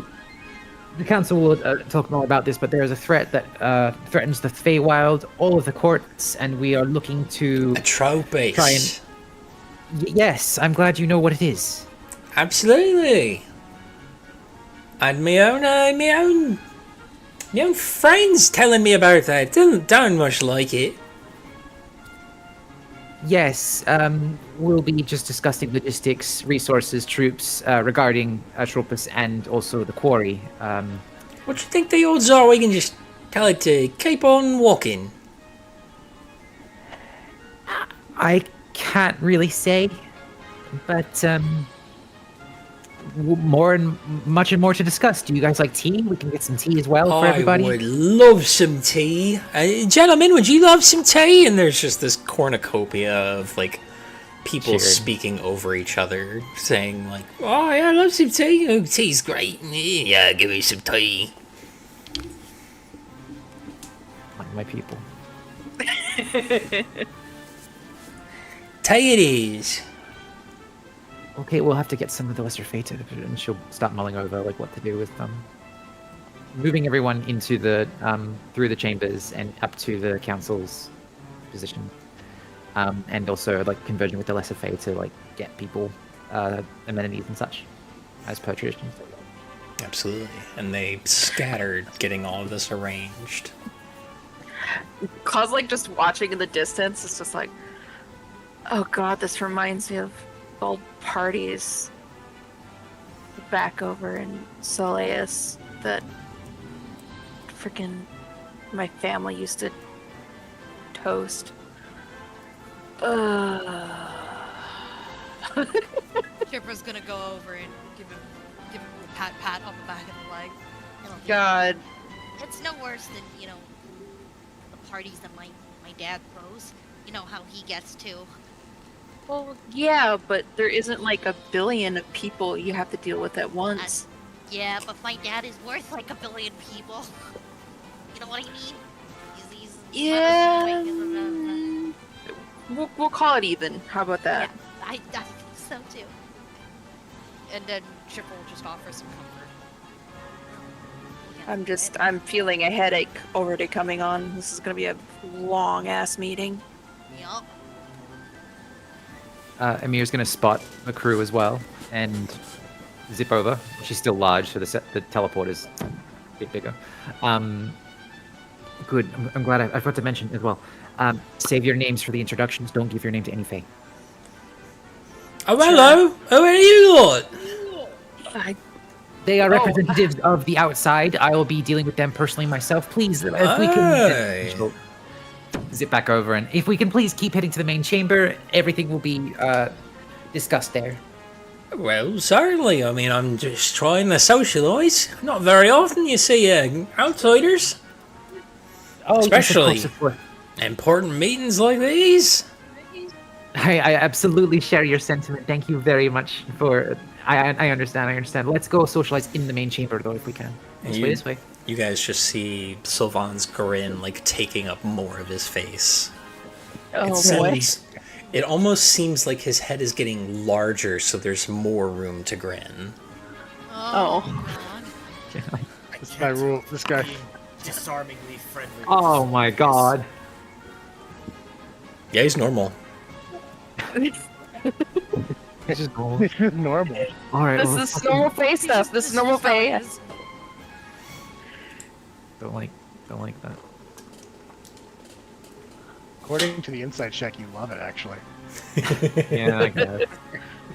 He's just a bombastic guy, and I need to get that bombasticness over here, and I can't think about anything else. All right, let's go up and let's talk with these Western courts. I know the other courts that are coming. There's only one Western court, and it's out. To the west, as it were. But we're headed up. Yes, but it's a up-west direction. Ah. Curious, that. And you are able to kind of corral the Spring Prince. His entourage kind of left behind. They do not stop playing. In fact, even as you guys kind of are ushered into the meeting chamber, you can still hear them playing like full fucking bore outside. But the boys have joined in at this point. Absolutely. They have seamlessly integrated themselves into the marching band. Mm-hmm. Just make sure to grab them on our way out. I don't know if I have the strength to do such a thing. Do you want to leave them in the Feywild? I don't know if I have a choice. We can create a special top room, top up and up room for everyone, and they can just go crazy in there for a while. It's fully soundproof and everything. That's where you send a kid after you take away his iPad. Yeah.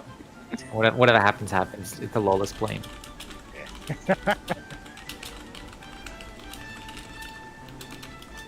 Naughty kid gets sent to the fucking breakthrough dimension.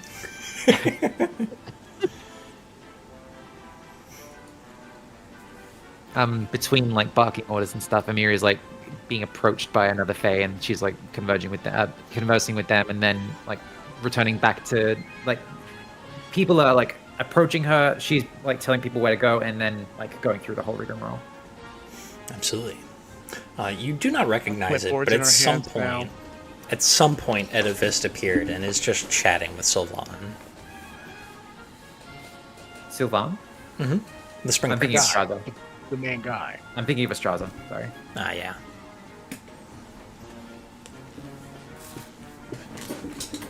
But yeah, I don't notice. Too stressed. So, when are we having this meeting? I'm keen to get some talking done. Fantastic question. Let me go check with the council, and I will be right back. You stay right here. Oh, alright. It seems as though we have most of the council members, though the Eastern Court has yet to arrive. It's uncertain if they will at all. I've never heard of the Eastern Court going anywhere. Well, the option was offered for him to send a representative. That's nice. Not.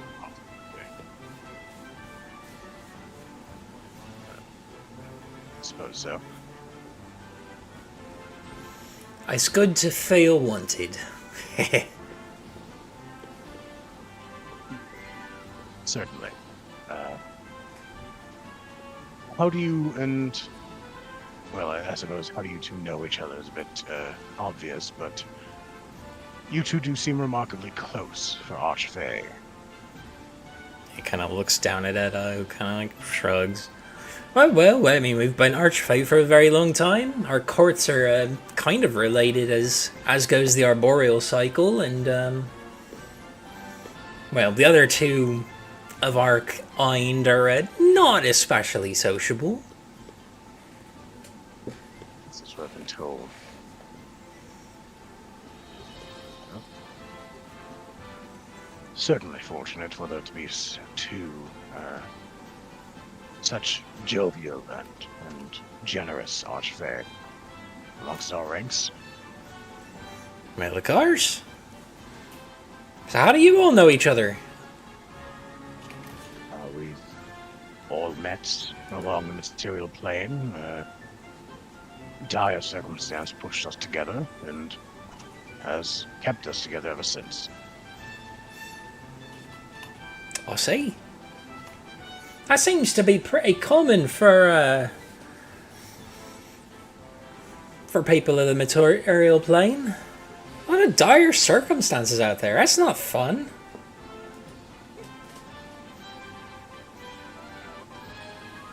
It is not, no. Our world consists of more than mere fun, for all the ill and good that holds. Sounds more ill.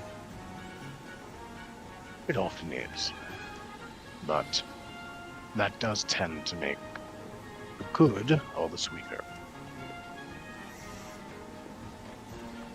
I'll trust you on that. I don't really care for ill that much. I'll go check on the princess. And he just gets up and strides away. Emer, you have headed up to the council chambers, and Yes. they've been ready. Oh, shit. And no one thought to notify me that you're ready? Thanks, Council. Very cool. Okay, Faye, Tinash, Yurek, go here, grab them. All right, fucking, let's just go. Everyone, move. Everything all right here? Yep, please come inside. We're all ready to proceed with the proceedings. Get in now. Oh, they're ready! As he kind of like turns and calls out to the rest of you.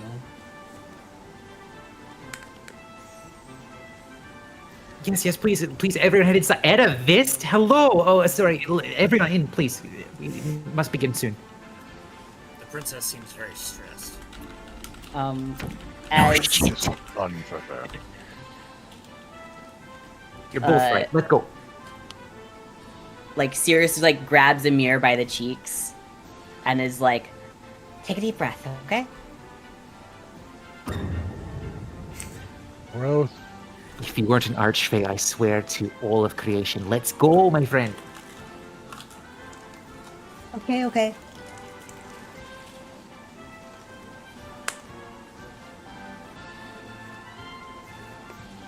I'd imagine the slower members of the like troop that are playing and like following along the archfey of the spring court are just like slowly making their way up. So she's just gonna start either like being behind them and trying to like push them as if like a little rocket, or she's just gonna start picking people up and.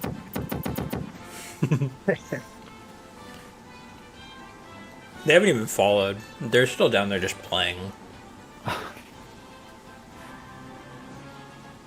Oh, Archfey of the Alright, Spring, Archfey of the Spring Court, will your entourage be following us into the proceedings room, or are you only attending?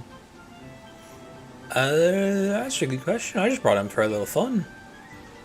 Okay, if they could stop playing at some point, just so we can hear the council and you can hear the council as well. Please, just shit. You don't got doors? Of course we have doors. Look at the tower. Forgive me. Close the door. Yes, please. You're absolutely correct. Right this way. And Drac and everyone ushers into the main room. We're getting in on the meeting. Council, were you expecting any other courts to actually appear today, or? None that we invited. We did make it quite clear that we were inviting the Eastern Court, and they neither confirmed nor denied, so it is entirely possible they will either attend or send a representative. We did make that clear to you. Yes. Actually, Bella, go check the perimeter, make sure that if you have any guests that were notified immediately, please. Thank you. If they have not appeared yet, they are not coming. Very well.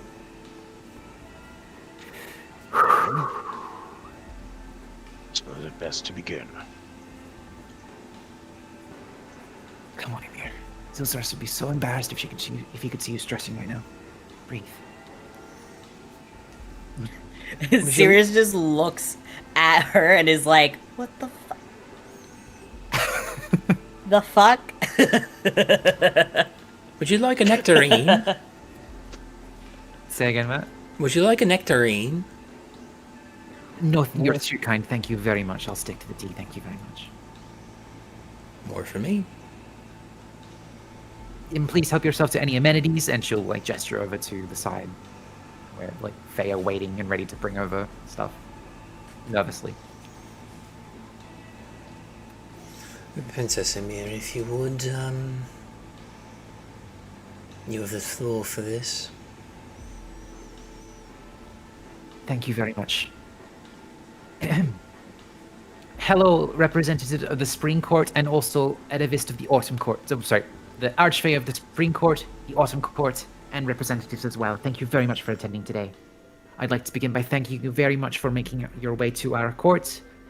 This act will not go unnoticed for your kindness and generosity for appearing on such short notice as well. No problem at all. Flash a smile. The matter we have to discuss today is the matter of the outside the Feywild, Atropus, and the Quori that are seemingly interlinked into Atropus. We have some representatives here from outside the Feywild. Please, if you can wave everyone to let everyone know whom you are. Holds a hand up to wave. Chipper's gonna wave super excitedly, like the most excitedly. Like, hi! Love your enthusiasm. Anyone else waving? Everyone else seems to be waving. Okay. These representatives are have traveled with me, or I have traveled with them outside the Feywild, and we have ascertained that the Feywild is under some direct threat, and we need to plan appropriately to counteract this if possible. As for what we have achieved so far, the Undying Council, of course, knows this as well. We have managed to, A, reinstate some manner of order into the Southern Court. The Pale Star here is Archfey of the Southern Court. Please, everyone, pay respect and greetings as well. Hello. Sylvan, like, reflexively holds his hand out for a high five. Sears does it, but it's like Sears is standing over by like the party. When he sees that, he hurries over to like give a high five. It is the most pathetic high five. Wait, actually, can I roll for that? Can I roll for a decent high five? Please do. Absolutely. What should I roll for? Sleight of hand. Just a flat dexterity check. Persuasion. No persuasion.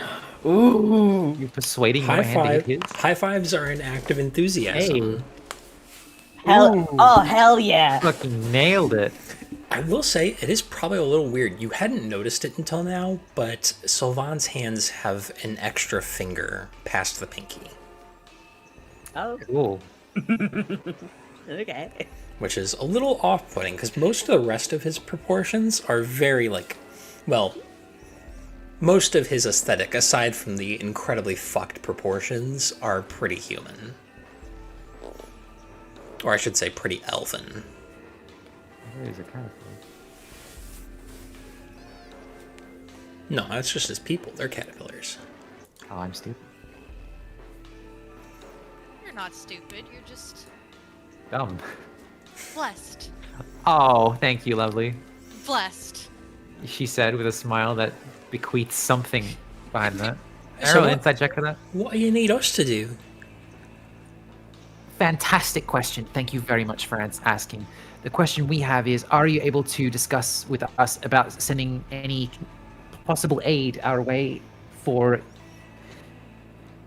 either if matters were to come to pass that we were to fail in dispelling this threat, any logistics that we could discuss about possibly harboring anyone safely into the Spring Courts or Autumn Court, respectively, Miss Fist, for safety whilst we deal with Atropus, any resources that can be provided, troops that may be able to help with our cause, just any assistance that we can request.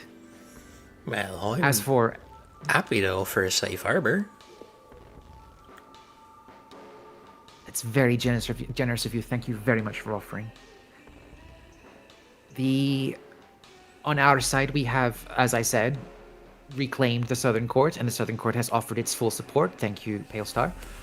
The Eastern Court we have made contact with the Eastern Court, and we have achieved some measure of assistance from them in regarding combating a specific threat. The Eastern Court was invited as well, but has not so far made any appearance, so I will elect to speak sort of on their behalf, not totally. But they are granting assistance in dealing with a matter of the outside world, so that base is covered. Council, would you have any input to offer? I think I speak for all of us when I say the Western Court's not terribly offered and interested in taking in people fleeing the damnation, especially if the Spring and Autumn Courts seem to be willing. Is there any assistance that could be provided otherwise? She asks probingly. We'll offer some of our undying knights to the cause of these dream creatures we've been informed of. As we are to understand it, this outside land is rich in magic. The only proper payment we command, so far as that is concerned, is the chance to catch up and see where outside magics are at and compare them to how far ahead we've gotten.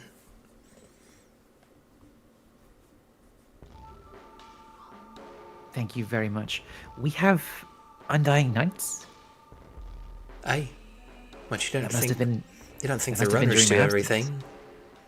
No, of course not. It must have been something that popped up during my absence.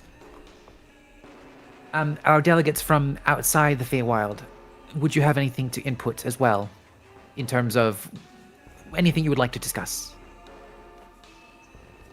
If I may, Princess. Yes, of course. Everyone, this is Sir Vracarum.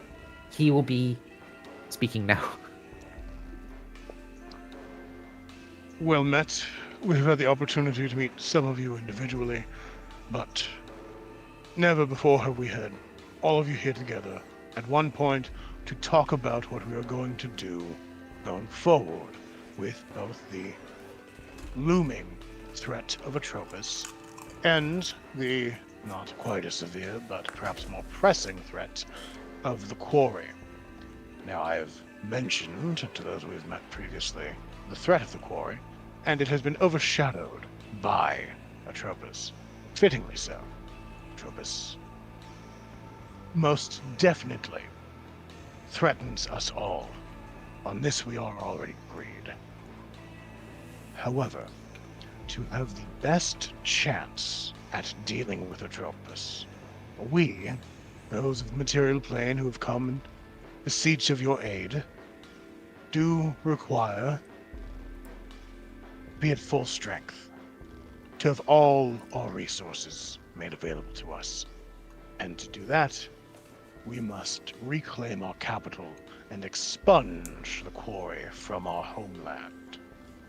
If we cannot do that, we will be in a much reduced capacity when it comes time to split Atropus in twain.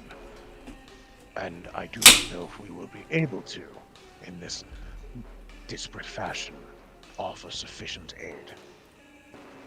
So though I have asked much of you... Oh, go on. Please, fucking tag him. Yeah. In point of fact, Inquisitor, I believe I may correct you, if you don't mind. Everyone, this is Sir Wick. Oh, we're doing names now, are we? Yes. Oh. Alright. Well, For introductions only. nonetheless. For introductions only. Wow, you had that on deck. I was making that while I was talking. I believe the Quori pose a far greater threat to the Grove at present than Atropus does. By ancient pacts, the Empire has a gateway into Grove that still stands to this day. And the Quori hold sway over the entire western contingent of the Soleus Empire.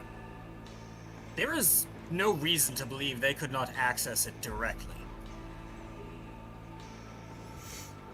Oh, I'm not worried about that. Mortals invading the Grove? Nah. Not mortals. Extraplanar worms puppeting the bodies of mortals. Yeah, still not worried. They are... that's your prerogative. I'm just stating the facts plainly. I mean, it's not like we haven't had people try to invade before. If I may, Sir Wick, the main cause and threat here is that if these people are being controlled by the Quori, who's to say that Fae cannot be controlled by them as well, and thus all havoc would wreak loose? That's the thrust of what I was getting at, yes. Well, these Quori, they're dream creatures, aren't they? They are of the astral plane. Dreams are a component. I am not at liberty to say they are only of dreams, if that makes sense. Well, I mean, you sought protection from sleeping, right? Yes. We did. That was one of the reasons, the primary reasons we did come to the Grove raid.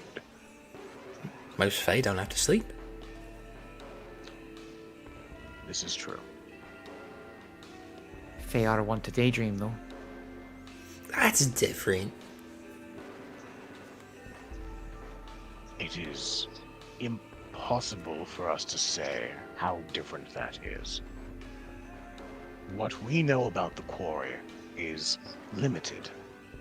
We know that they are a remnant of an ancient feud, a weapon by a bygone people done away with, and that they are a present threat, but have slithered their way into the ranks of High Command and currently hold thrall over half the continent. The means by which they hold that power are not known. The extent by which they can extend that power is not known. It is entirely possible that many, if not all of you, would be immune to the Quori. It is possible not all of you would be immune. I do not know. I cannot say for certain. I can guarantee nothing in that regard. To add on to Sir Vercaram's, the word escapes me for like fancy thing that he just said. Statement. Thank you. Yeah, statement. To add on to Sir Vercaram's statement, it is enough that I have made a pact with the Eastern Court in order to try and prevent access from the Quori and Atropus to the Eastern Court, and to repel any and all attempts to access the Eastern Court as well. Given that the Archfey of the Eastern Court is a bit reclusive, as all of you may know, enough so that if I was to able to strike a bargain with him, or a deal with him, this threat is very serious. And for what it is worth, wakefulness does not mean immunity. We have within our assorted members one who is not able to be put to sleep, one who does not dream, but has been taken hold of by the Quori time and time again.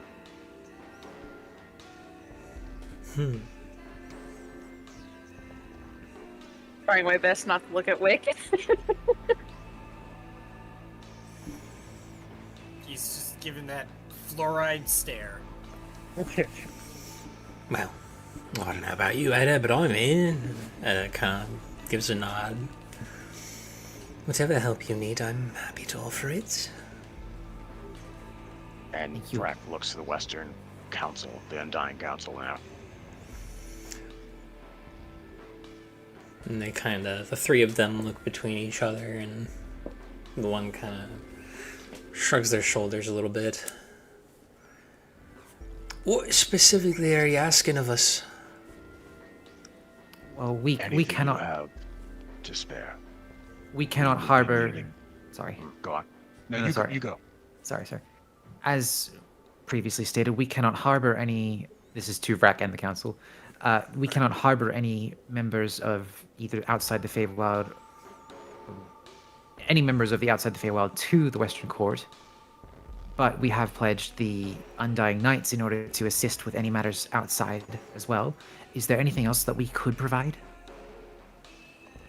Assistance, magic, knowledge, anything. Edivis has been integral in providing some context and history behind Atropus so that we may be able to combat it, but we basically need to make sure that we have everything we need in preparation for taking out this threat. I do not want to see outside the Feywild or even inside the Feywild become soiled because of inaction. The time to talk of sheltering refugees is long past. We need to speak of action. We need to speak of troops, of goods, of weapons, of tactics. We need to mobilize a force both for the Quori and for Atropus itself. For whatever form that assault takes form. Then let's change our angle. Very well. What do you have to offer? Emir is like shocked and looking at the council now. No, that is a valid question. We ask much. The might of Selaeus and the Concord are considerable. We have plentiful troops, perhaps not enough, but a good amount. I have golems. We have made allies with powerful mages to the south, the land of Bukrova. And we've not an enemy to challenge us. Except for the Atropus. And Pardon? Aside from that, but we're going to help you with that. There's no army you Wait, could mobilize that would matter to us. Oh, okay, all right. Matt, for a second there, I thought Oh, sorry. one of the members of the council was one of the members of the Brokovan Council. Oh, no. Okay. That would go crazy. I can only do so many voices. That's no, but it was specifically the fact that I was talking about the Brokovan thing, yeah. and Okay. you said us. So you it's have the like, range. We have a sizable army, and it will be all the greater when Selaeus, currently cleaved in twain, is whole once more. We do not wish to threaten you with these troops. We wish to amass them against the Quori and against Atropus. That is all. Any other troops we can add, any other mages at your disposal that could lend aid. We have war machines that had a good deal of firepower behind our troops. An airship, several naval ships, one of which can cut through ice, that's hardly pertinent. The Blood Hunters, the Orders the Orders sworn protectors and hounds who drink the blood of the devils and gain their power for it. They are with us. If I may add on to what Sir Vacarum is saying, and I don't say this to diminish what you have said, but Sir Vacarum is offering knowledge and possibly offering up trade for combating this threat, either to learn from, for good reasons, I would hope, or simply to, as you have recently expressed, to grasp the comparison of magical prowess between outside and inside the Feywild. I apologize. When you No. asked what we had to offer... No, not to you, I'm talking to the council. Oh, okay. When you asked what we had to offer, I thought you meant what we brought To the front, relationship. of course. No, we will not simply commit the wider force beyond the Undying Nights to a cause that we are only gaining a bit of knowledge from. Knowledge of which we are uncertain of the quality. Well, troops are only one aspect that I ask of. Resources are a great boon. Potions, elixirs, Yes, scrolls, exactly. raw materials would be of great value in this fight as well. Knowledge especially would be good as well. She'll flash a little wink to Chipper. We've got all of that in spades, but something for something. Certainly. I ask you I now to understand. make a compelling case that you have something to offer beyond the ability for us to learn a little more about where the state of magic is in the outside world. As well as safety from Atropus. Right. Yes, if our continued existence is not compelling enough a reason to band together, very well, let us get down to commerce. If I may add my piece very quickly, it may be that we Fae are akin and keen on trade as well. No bargain left unchecked, no wish to be ungranted for without cause, but for this matter I would go against the notion of trade simply for trade's sake. Simply for what's the fucking word? It's escaping me right now. A debt. For debts to be unpaid. This matter is very grave. May I make an alternative proposal? Proceed. Lord of the Spring Court, your disinterest in our affairs is plain. That's fine. I don't mean to try and persuade you otherwise. In fact, if anything, I would like to facilitate it. As I have put forth, the ancient pact made to provide the Empire a gateway into the Feywild has provided it's created a vulnerability for the Grove. Whether or not you care with it, whether or not you care about that is immaterial. It's a fact. I believe it would be in all of our best interests to end that pact. To close the gateway that the Empire created. Rank is shooting you a look. Is that even possible? Wick gives you like a let me cook gesture. Okay, okay. Okay. The glare intensifies. This would, besides laying to rest the, as we've learned, rather tormented soul of an Imperial hero, allow us to deal with the Grove through more conventional diplomatic channels, which we have established in the course of our trip here. This... Sorry, go on.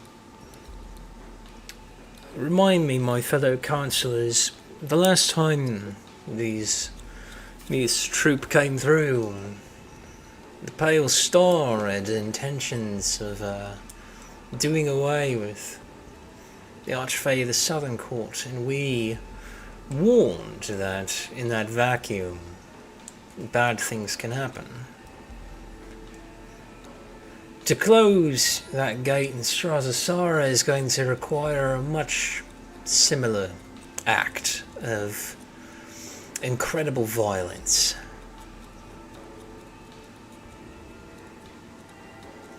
Well, I appreciate the sentiment. I should not grow excited from that. Don't know why. The sentiment is appreciated, Outlander, but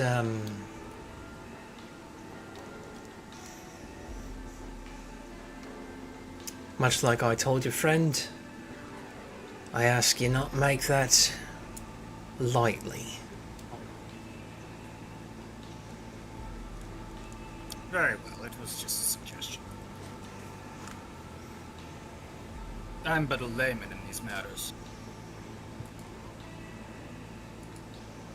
Brass tacks, then. We have several schools of magic that we have pioneered in our time on the material plane. We have already offered those in exchange to the Prokovian mages. It has opened up the idea of free, or at least relatively free, arcane dialogue between our two peoples. Perhaps we can do the same here. Similarly, our blood hunters, the chemocraft, has been a bargaining chip we have placed upon the table in the past. I am not certain how useful it would be to your ilk, but perhaps you could use that as a springboard for your vague machinations. I doubt you are interested in machines themselves, however. We have been tinkering in our time on the plains. We have made a good deal out of metal and chemical and all manner of invention. If you're interested in firearms, those could be arranged. If you would like a demonstration of those, we can provide that as well, so you know what you are signing up for. And he glances towards Wick, as if to say, do not shoot the gun this time. This is not the time for gun diplomacy. You got Wick one. Is like, he's not going to, but he is looking at you like, what the fuck are you talking about? We can give the fairies guns. These people do not want guns. You're insane. I think that a lot of fairies would like explosives, personally. I think I have an offer that the council would find amenable. There are two more things I would like to present before you make that decision. Of course. Somewhere between the realm of magic and machine, we have worked very hard on golem crafting. That, I believe, might suit your sensibilities all the more. These semi-living constructs of any given material. I think they might provide endless entertainment for you and your sorts.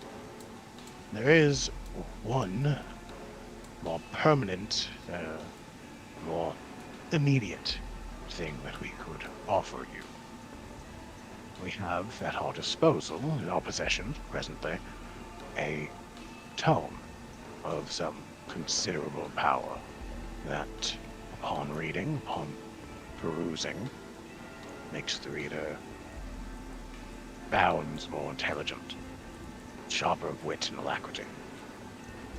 It does not always work, but given the way time shifts in this plane, it might be more valuable to you sort than to ours. I have a more frequent window of use.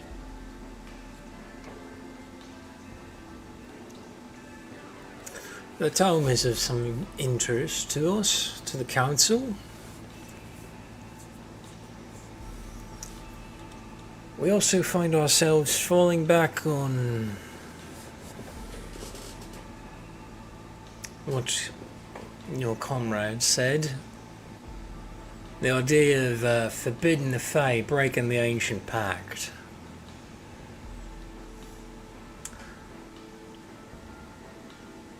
We will commit in full on Dying Nights and the sorcery of the council, and then in exchange a crack at where the magic of the material plane is at, this tome, and we would seed a Fadian knot in the soil of this imperial capital you speak of. One that would not be able to forbid the entrance of your empire's people into the Fae, but would forbid them entrance into the Western Court without the expressed permission of the court for the next 1,000 immortal years. On the condition that there be a formal system of inquiry to gain access, and perhaps instead of seeking permission from the court themselves, some sort of middleman bureau that travel could be arranged through, that would be acceptable. If the only way to gain access to the Western Court is through audience with the Western Court, that precludes any access. So if you were to have some sort of minor embassy that could be sought out in the case of emergency or need, yes, that would be sufficient. Emer, you feel a lot of eyes begin to fall on you.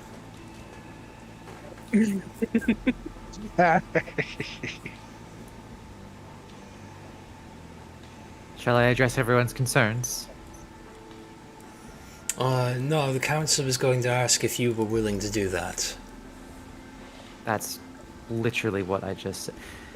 Forgive me. I myself have acted as... In the past, I have acted as a friend for the Archfey of the Southern Court. I am their friend. I have traveled to find them and ensure their safety, and while outside the Feywild, I have learned much and more of the threat that approaches us, and of the outside as well. I very much could act as emissary for this endeavor. You all know how fast I am. The problem lies therein, if I were to fail in preventing the Eastern Court from enjoying its solitude. If Atropus were to fall, if the Quori were to succeed in whatever it is they want to do, I would become a patron, a baron, a guard of the Eastern Court until the end of time. So any support that is committed to us must be absolute, must be prepared. In this little contract of ours, we can include a clause that if we fail against Atropus and all life as we know it ends, that you may remove yourself from the position of material emissary. I don't think I would have a choice. As soon as we fail, I would not simply be. And as soon as we fail, the rest of the material plane would not be. So it is a moot issue, and a clause that only needs to be included to make sure everything is neat and tidy on paper. Yes, you are correct. My apologies. So, with that, you do not need to apologize. With that in mind, with the understanding that this all hinges on our success, would you be willing to serve as emissary of the Western Court to the material plane in case need between our people arises once more for the next 1,000 years? Or perhaps you could name successors if you grow bored of it. I would require my own personal lockstone, as well as ways of contacting me wherever I may be. If I might be so bold to suggest, these things could be stored in the Southern Court, which could serve as a sort of neutral territory. Would that be amenable to the Undying Council? Now, Cirrus, you are the one who feels a lot of eyes falling on you.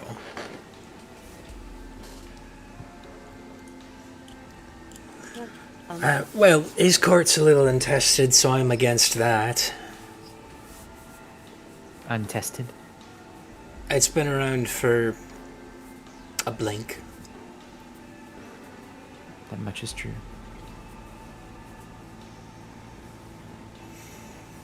As far as I'm concerned, it's probably still covered in ash. I'm working on it at the moment. We'll consider it when it's a little better.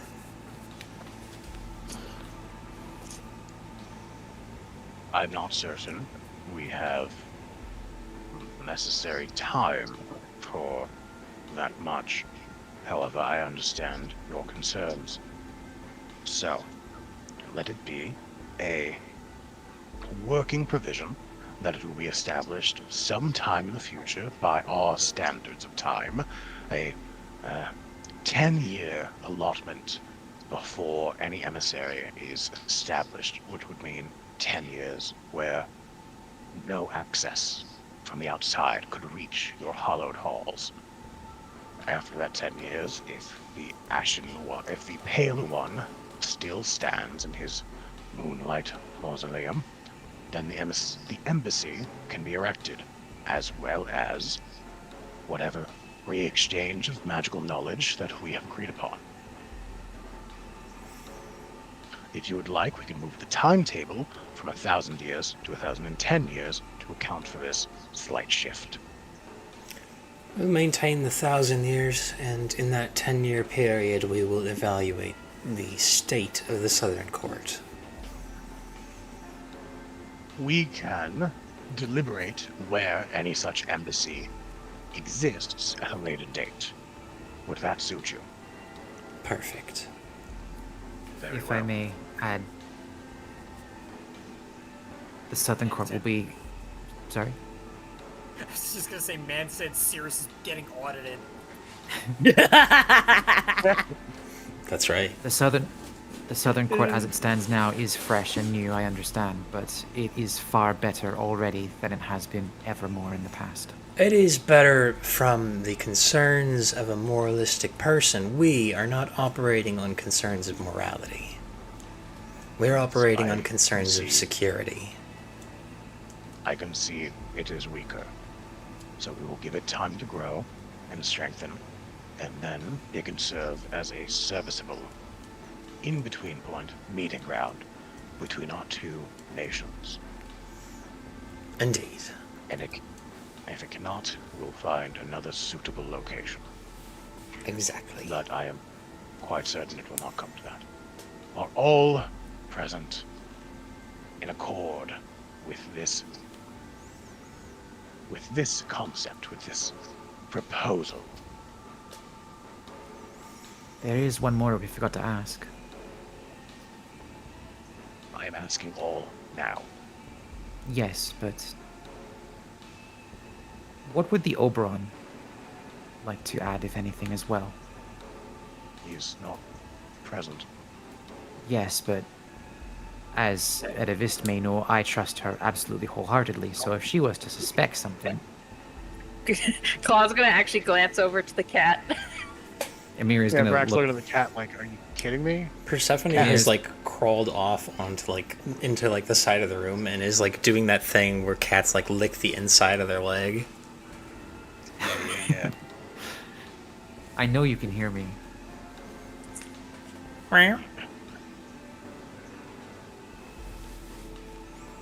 Can I do a persuasion check? Sure, yeah, go and roll persuasion. Don't say it like that. Sounds so condescending. Don't say it like that. It's just That's so come on, bad. Oberon. Come on, See what Oberon. happens. Here, kitty, Oberon. As an out of character. Oh, come on. As an out of character refresher, is Cirrus sworn to not give up Oberon's identity? I don't Serious Like, doesn't. is there a... He doesn't have to be involved in the process either, because if No, I know. I Edivist- just want to know whether or not Cirrus can tell us that that's Oberon or not. Yeah, sorry. I think he can. Yeah, you can. Okay, that's all. Yeah. It's up to Sirius. Just maybe he just hasn't. He hasn't felt a need to, and hasn't really talked to Oberon about, he doesn't know if Oberon wants everybody to know he's Oberon. It seems like kind of, it's like pointing out a celebrity when they're trying to be low key, at the grocery store or some shit, Sure, just want to know if it's on the yeah. table. That's all. Yeah, okay. Yeah. Matt, give me the result of the check, and I'll give you how she responds. Oh, that's a fail. Yeah.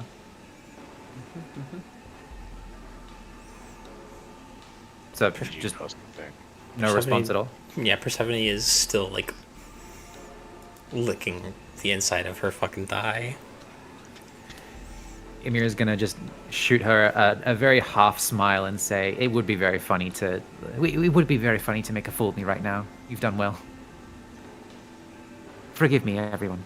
Are we all in accordance?" If Oberon has or had or wanted to be involved in this And had a say, he would be welcome to make a say, and we can, if necessary, put this at his feet for his approval or disapproval or involvement, but he was not invited and is not present and cannot be accounted for presently. Very well. Wait, is Rack saying this sincerely? Does he actually not realize? Oh. he doesn't. What do you mean realize? It's just a cat for him. Yeah. There's nothing to I realize. love that. Okay, cool. We don't know. Cool. Yeah, it's Okay, just a cool, cat cool. for all of us. Does he know .jpg? Right. There's no reason. Why would I suspect that my rat is actually an old man pretending to be a rat? I don't have any fucking evidence for that. That's crazy to think. So. All Is in everyone- accordance. Everyone present in court.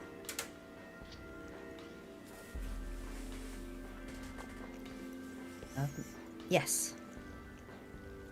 Aye. I pledge my full support. Oh, I guess.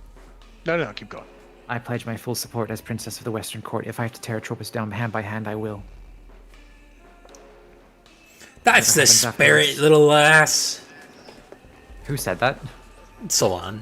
Spring court. Okay, good. Spring Court, good. Because real big tone shift from the council if they said that.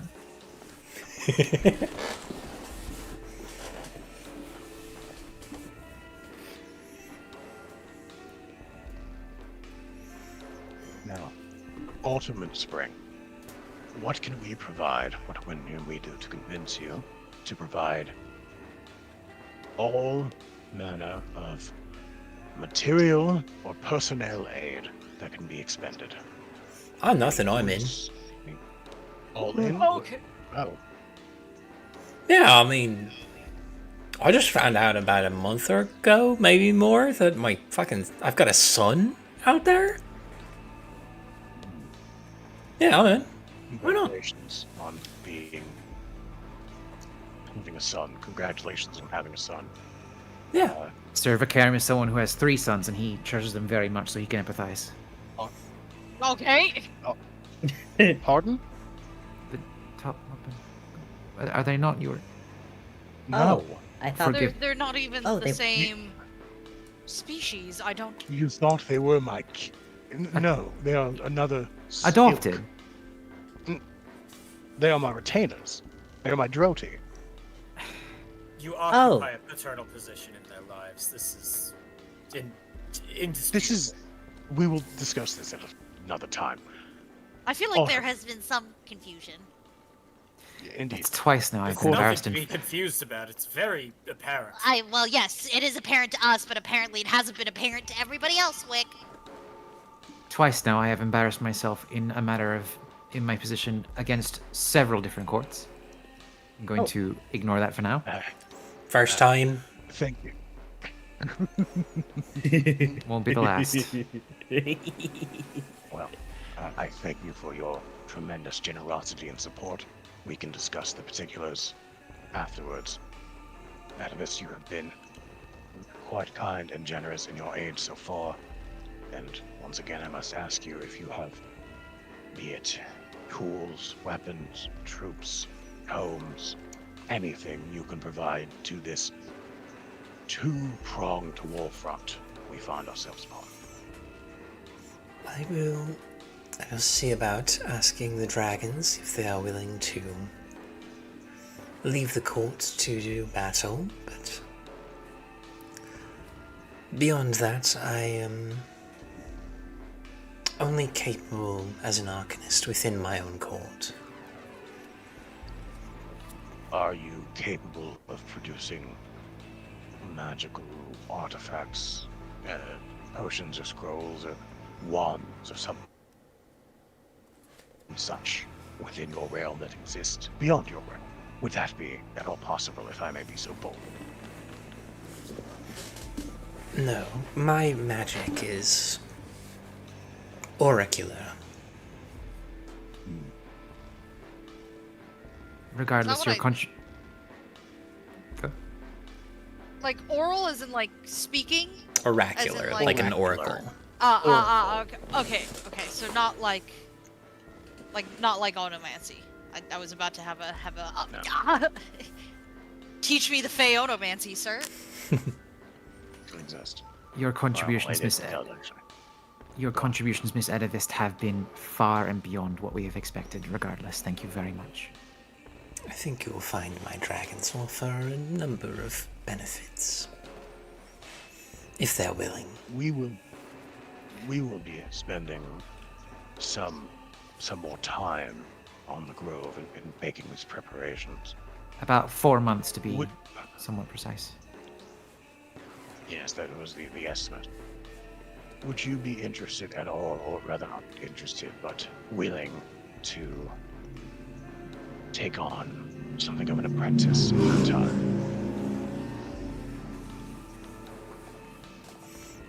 That depends on what you're asking. Knowing that you are, in fact, a powerful archfey and powerful mage in your own rights. And if you cannot be present to lend that power, then perhaps the mages in our retinue can learn from that power and have some fragment of it on the front lines. And she kind of lets her gaze drift towards Sirius. Sirius is nearly vibrating with like how excited he is. He wants to know how to make the space soup. I also imagine that like the camera pans to Sirius, who's like looking pretty ecstatic. Like it zooms in on him, looking kind of hopeful, rosy cheeked, and then Chipper juts in front of the camera.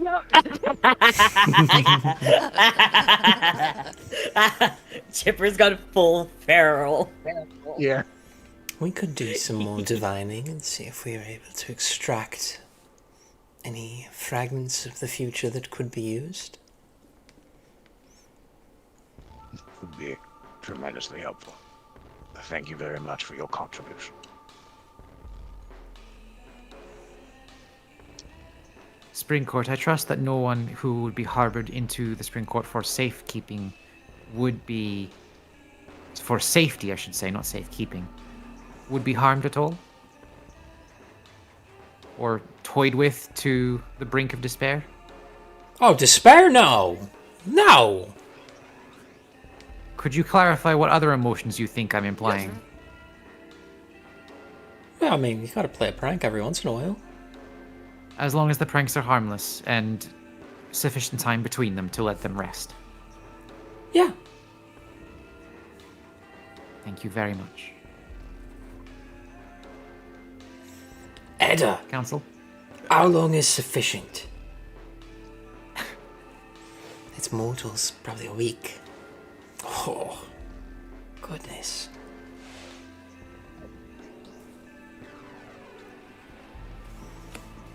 Would anyone have anything they'd like to add? We've set our pace, got our agreements out of it. Miss Vist? Yes. I was just going to go around the room and like ask if anyone has anything to add. I'm good. Council? Yes, we're fine. We've got Nas. Emissaries of Outside the Grove. I would only like to add my sincere and undying gratitude. And let us here at this momentous occasion, meeting so many disparate Fey courts, solemnly swear to kill Atropus and allow whimsy and frivolity to reign forevermore in your land, as I'm sure we all dearly want. Darn tootin'. Pale Star?